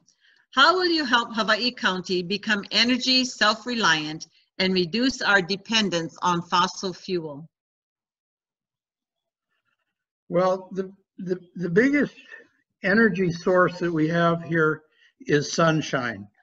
And I think there's a lot of work being done in the private sector right now that is utilizing sunlight as an energy source. And I think I would look very closely at that rather than wind or geothermal. I would look for solar as the source. Now, there's a lot of technology out there that indicates that that is probably a very good place to begin looking. But I would say that the fossil fuel thing is going to be around for a while. And I'm not sure that with all the other issues that we have to face, that that's going to be a dominant one for me. I don't want to be chasing loose ends. I'm much more interested in the so-called homeless issues and the agricultural issues and the other issues that I think are a lot more solvable and probably will give us a much better benefit for the effort spent. Okay, thank you. The next one has to do with agriculture, which you're very familiar with, right? Agriculture can be an important, agriculture can be an important driver to help diversify our economy and improve food self-reliance in Hawaii County. If elected, what is your vision for agriculture? Well, I'm not sure that we're going to, at least in the near term, be able to produce the amount of food that we need here. But I am certain that we can produce the technology and the methodology for tropical agriculture, much as we did in the olden days with the sugar plantation, with the Hawaii Sugar Planters Association and the pineapple research people that did the research and development for tropical agriculture and were world renowned for the work that they did. And I see us in agriculture more as a center of technology for producing food, technology for feeding not just Hawaii, but the entire tropical belt of the planet. There's going to be a huge need for that kind of information going forward. Things are not going to get better, they're going to get worse worldwide, and Hawaii needs to start looking at the world picture in agriculture rather than just self-sustainability. And I think it's a tremendous opportunity, and again, using Farm Bill money and having the kind of vision that's going to be needed to see the big picture rather than how can we save ourselves let's look at how can we help save the planet. Okay, the next one has to do with planning and construction. How important do you feel it is for the mayor to promote and support capital improvement projects on our island? It's absolutely essential. Let me just give you a little anecdote, if I will, or situation. We're here in Kona building a shopping center, a huge shopping center, which does not have adequate egress. That shopping center is doomed to fail because people will not go there because they have to sit in their cars for, as it is right now, for a couple hours just to get from one end of Kona to the other. And so the capital improvement situation is such that we need to build the Ali'i Highway, bypass highway, that has to go in. And again, there's federal money through the Recovery Act monies that will be available. We have to get ready, get that thing up and going so that we can go to Washington and we can get the funding, which is in fact available. I have demonstrated that while I was in the county council, and I know that that opportunity is still there. As far as water systems and schools and hospitals and all the rest of that, that all comes with, again, farm bill opportunity, because we are a rural community, and for anything that enhances the livability of the rural community qualifies for farm bill money. And as I say, there's $800 billion out there, almost $900 billion, in the state of Hawaii, by definition, is entitled to at least 3 of those billions. We need to come up with billion-dollar ideas, and that's why I'm running for this office, is to try and get some of those ideas on the ground so whoever wins this race can proceed with that kind of a concept. Okay, thank you. 30-meter telescope, what is your position, for or against? The 30-meter telescope is going to be built, and the reason it's going to be built is it's too important a part of the Pacific culture. The ancient Hawaiians look to the heavens for direction, and they will continue to want to do so. As I again use an anecdote, it's the Hokulea, and that was a mission into discovery, much as the TMT is a mission into discovery. The difference is that the Hokulea sailed without leaving a wake of destruction and despair and dismay, and the TMT didn't follow that same course. What they did was they created somewhat of a mess on the top of the mountain, and they desecrated, as far as I'm concerned, the sanctity of that mountain. When that is cleared up and the proper people are involved in envisioning what we do up there, it will proceed. But we're not going to do it at the expense of the aesthetics and the sacredness of the mountain. It can be done. The Hawaiian people are going to be involved in doing it. And once it's returned to that focus, it will be built.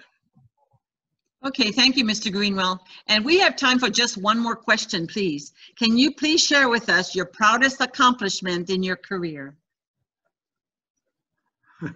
Getting to be 80 years old.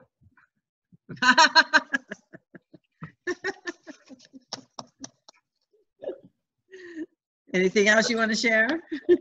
No, actually I don't. I thank you very much for this opportunity to talk to you all.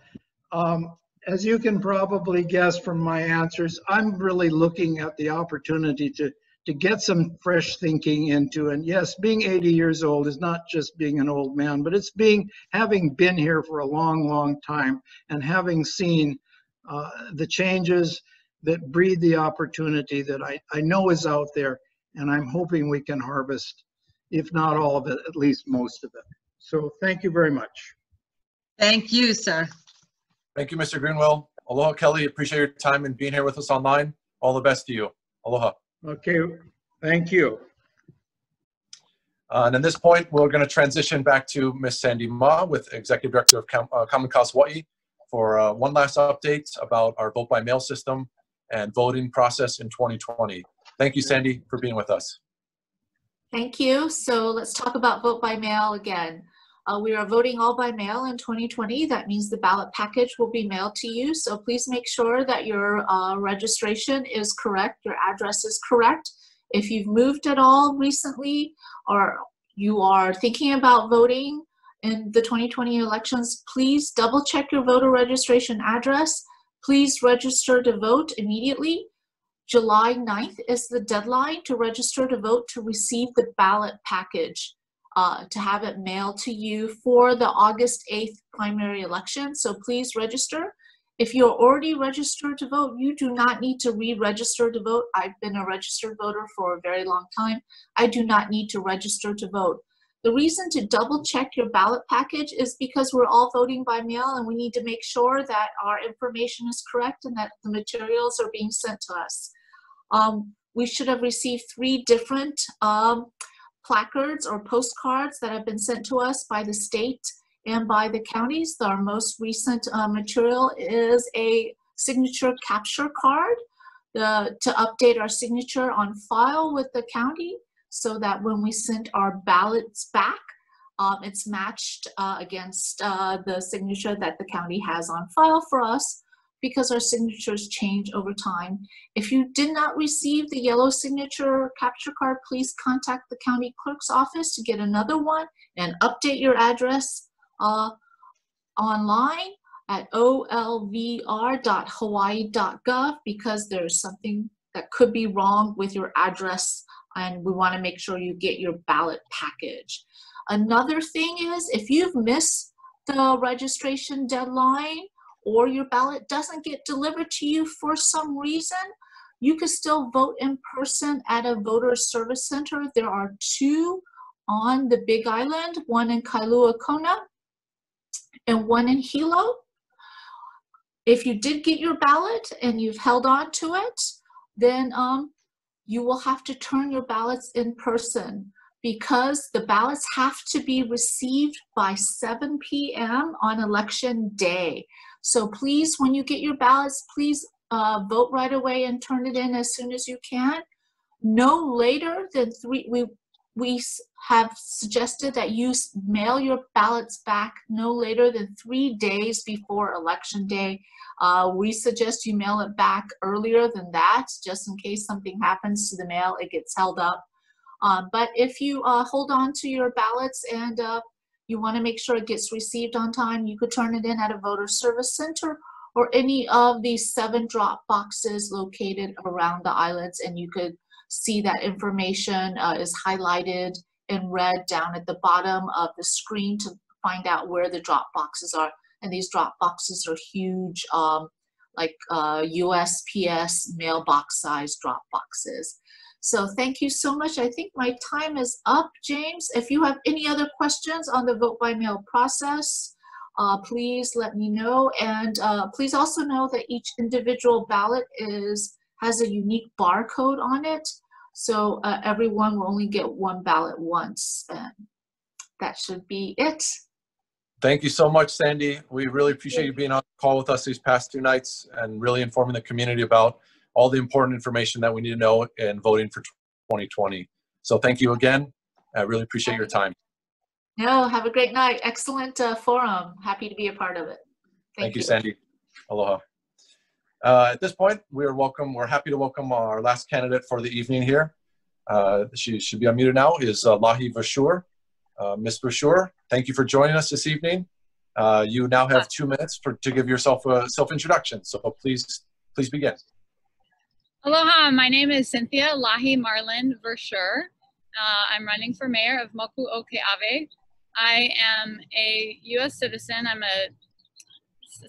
an applicant. I'm an applicant of the Hawaiian Kingdom. I believe that Hawaii is an occupied nation, and as mayor, I would do everything in my power to raise awareness about this issue, and the whole war crimes thing that Jen Ruggles used to talk about with the county council, that's part of my platform. So I believe that all men, women, and children are equal and should be treated with dignity and respect.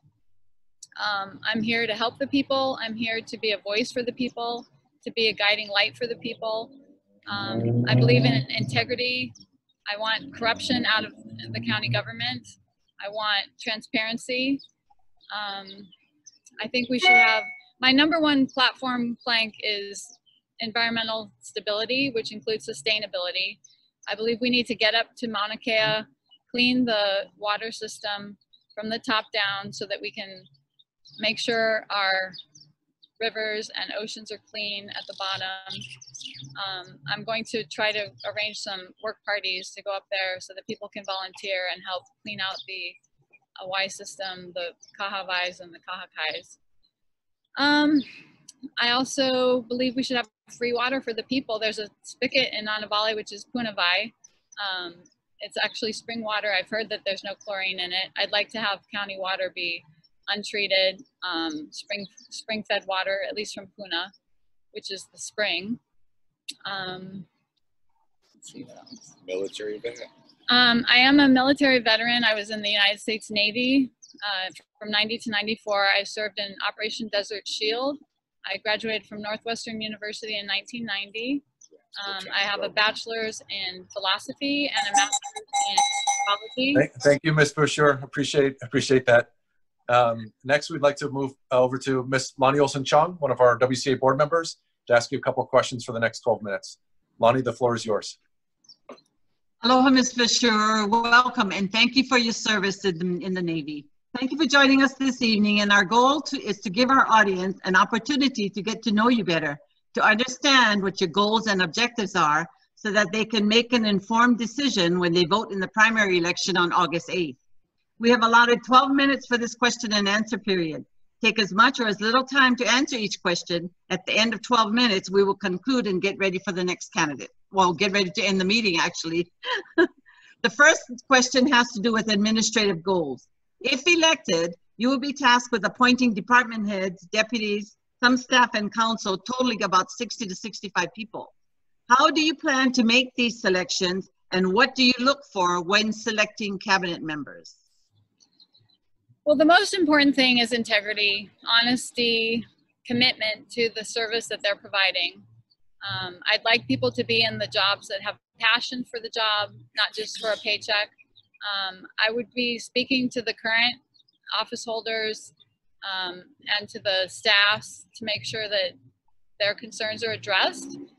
I'd like to keep as many of the current staff in place as possible. That's about it.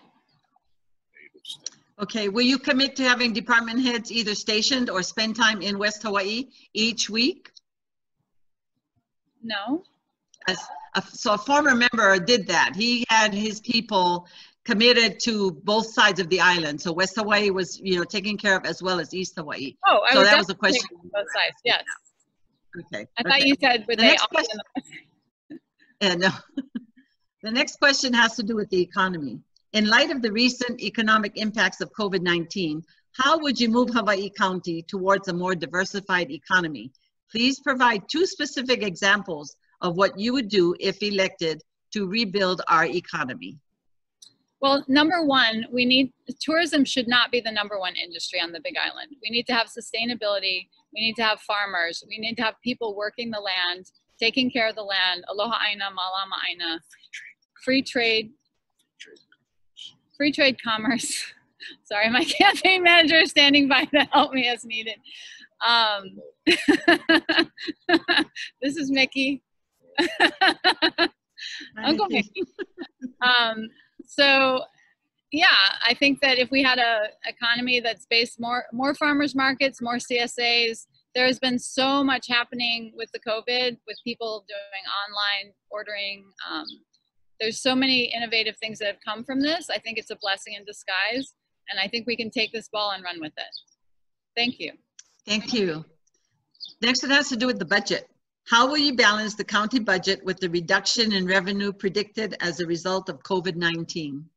This is going to be one of the greatest challenges that I and the team will face. But I believe that the budget should be balanced. That is utmost importance. We should not be going into debt. We should not be leaving a debt for our children and our grandchildren. So I will have to speak to all the department heads to determine where we can make cuts and you know, everybody needs to tighten their belts in this time.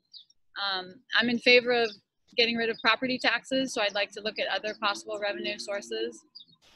Thank you. What is your position on furloughs? Would you consider them? I would. Furloughs? Furloughs? Everything needs okay. to be considered at this time. We need sustainable. Thank you. The next question has to do with energy. How will you help Hawaii County become energy self-reliant and reduce our dependence on fossil fuel? Geothermal has been a big controversy, and I can't say at this moment whether it should be stopped or revised, but I do believe that we have the free energy sources here on the Big Island that could be an example for the rest of the state and the world. Solar energy, there's a possibility for wind energy and wave energy, although I'm currently thinking that solar energy is our best bet, and possibly geothermal. But I am going to look at the issues of poison, poison chemicals being put into the earth. I don't believe in that. If we can't do it naturally with geothermal, then it should not be done. Thank you. You touched a little bit on agriculture and on farming, and it can be an important driver to help diversify our economy and improve our self-reliance in our county.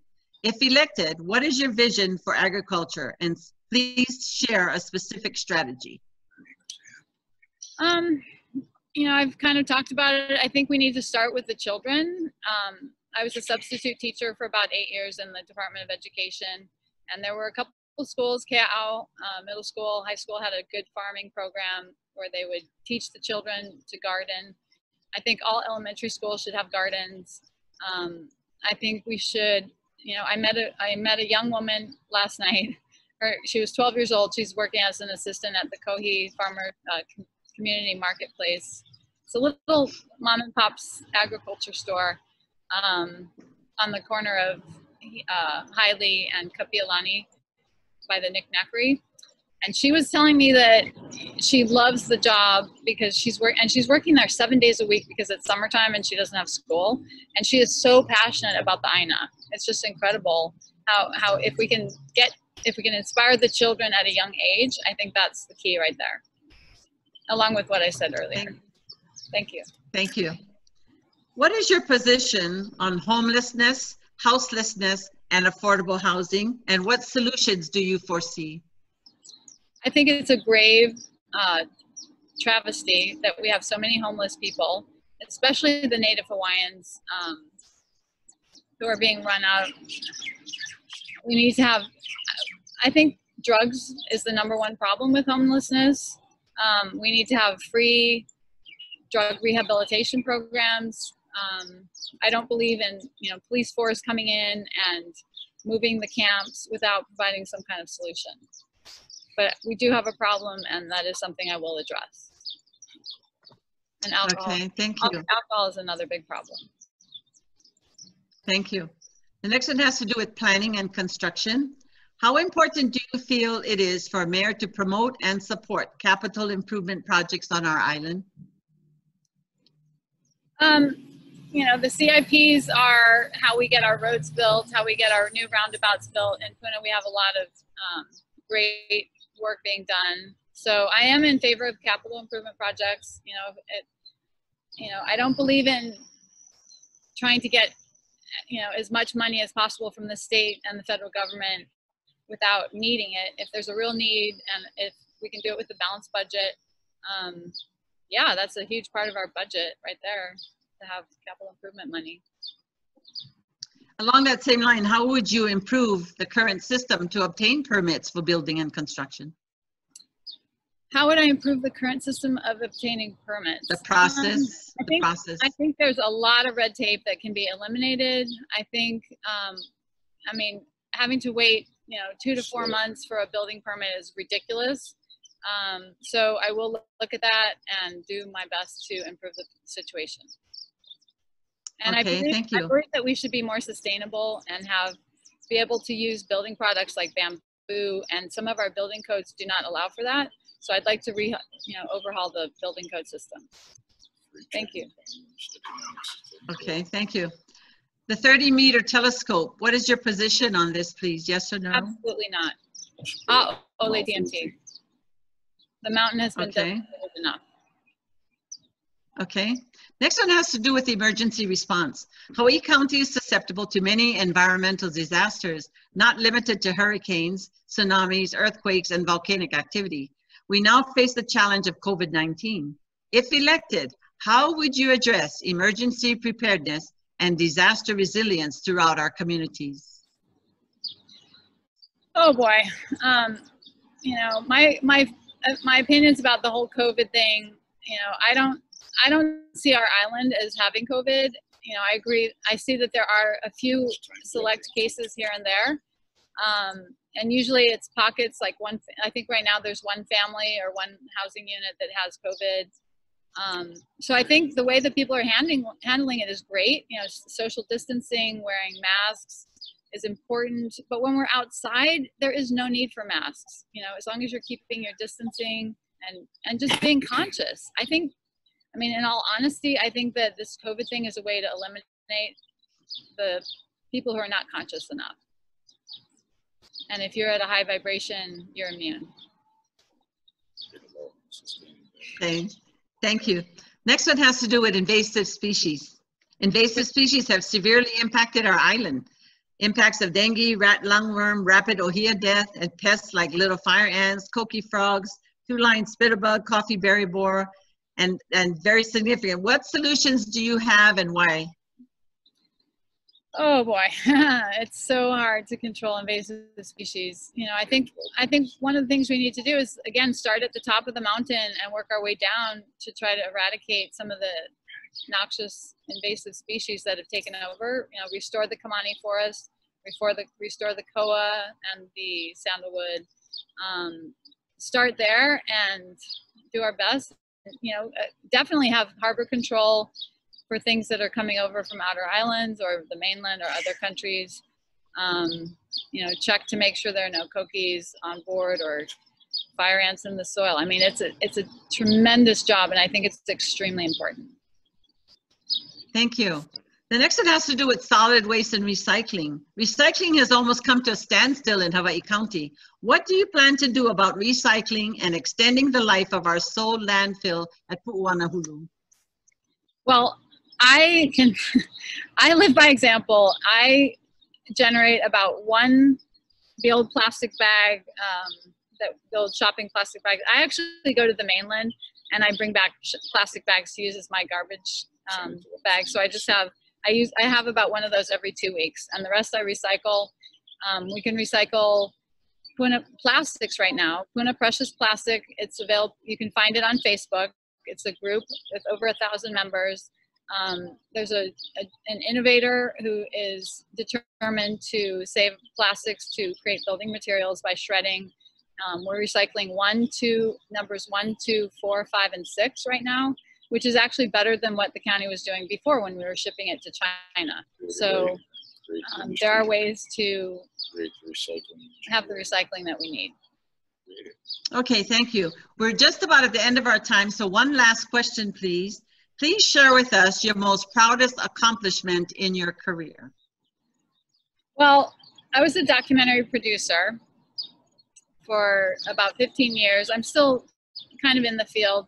I actually won an Emmy Award for a documentary I did on George Winston and Kiho'alu masters or slack key guitar. I was very proud to win that Emmy for cultural affairs programming. I think that the Hawaiian culture is an amazing, beautiful thing that needs to be propagated and distributed to the rest of the planet. Aloha, ike kahi, love one another. Thank you so much, Ms. Fisher. Thank you for spending time with us. Yeah, no, thank you for spending time with us and for jumping on the call. It's good to have all the candidates on here, and thank you for joining on last minute. We appreciate you spending the time with us. So thank you very much. Blessings. All the best. Aloha. Aloha. Okay, well, thank you everyone for joining us on the call. We've listened to 6 candidates this evening, and we have a couple more tomorrow. So I'm going to just make a couple quick updates here as we close tonight's meeting. And I just want to share my screen here with you. All right. So today, not in this particular order, but we were able to listen to 6 of the candidates that were running for mayor out of the 15. Here we had, early on, we had Paul Bryant, Kelly Greenwell, Stacey Higa, Harry Kim, Tante Urban, and of course we ended with Lahi Verschoor. So I want to thank all the candidates that were able to join us online.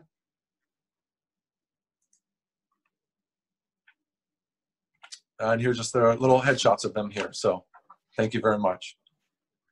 And tomorrow we'll be hearing from the last 3 candidates. We have Mikey Glendon, Ikaika Marzo, and Ted Shanafelt. So they won't be appearing in this particular order, but this is the alphabetical order here.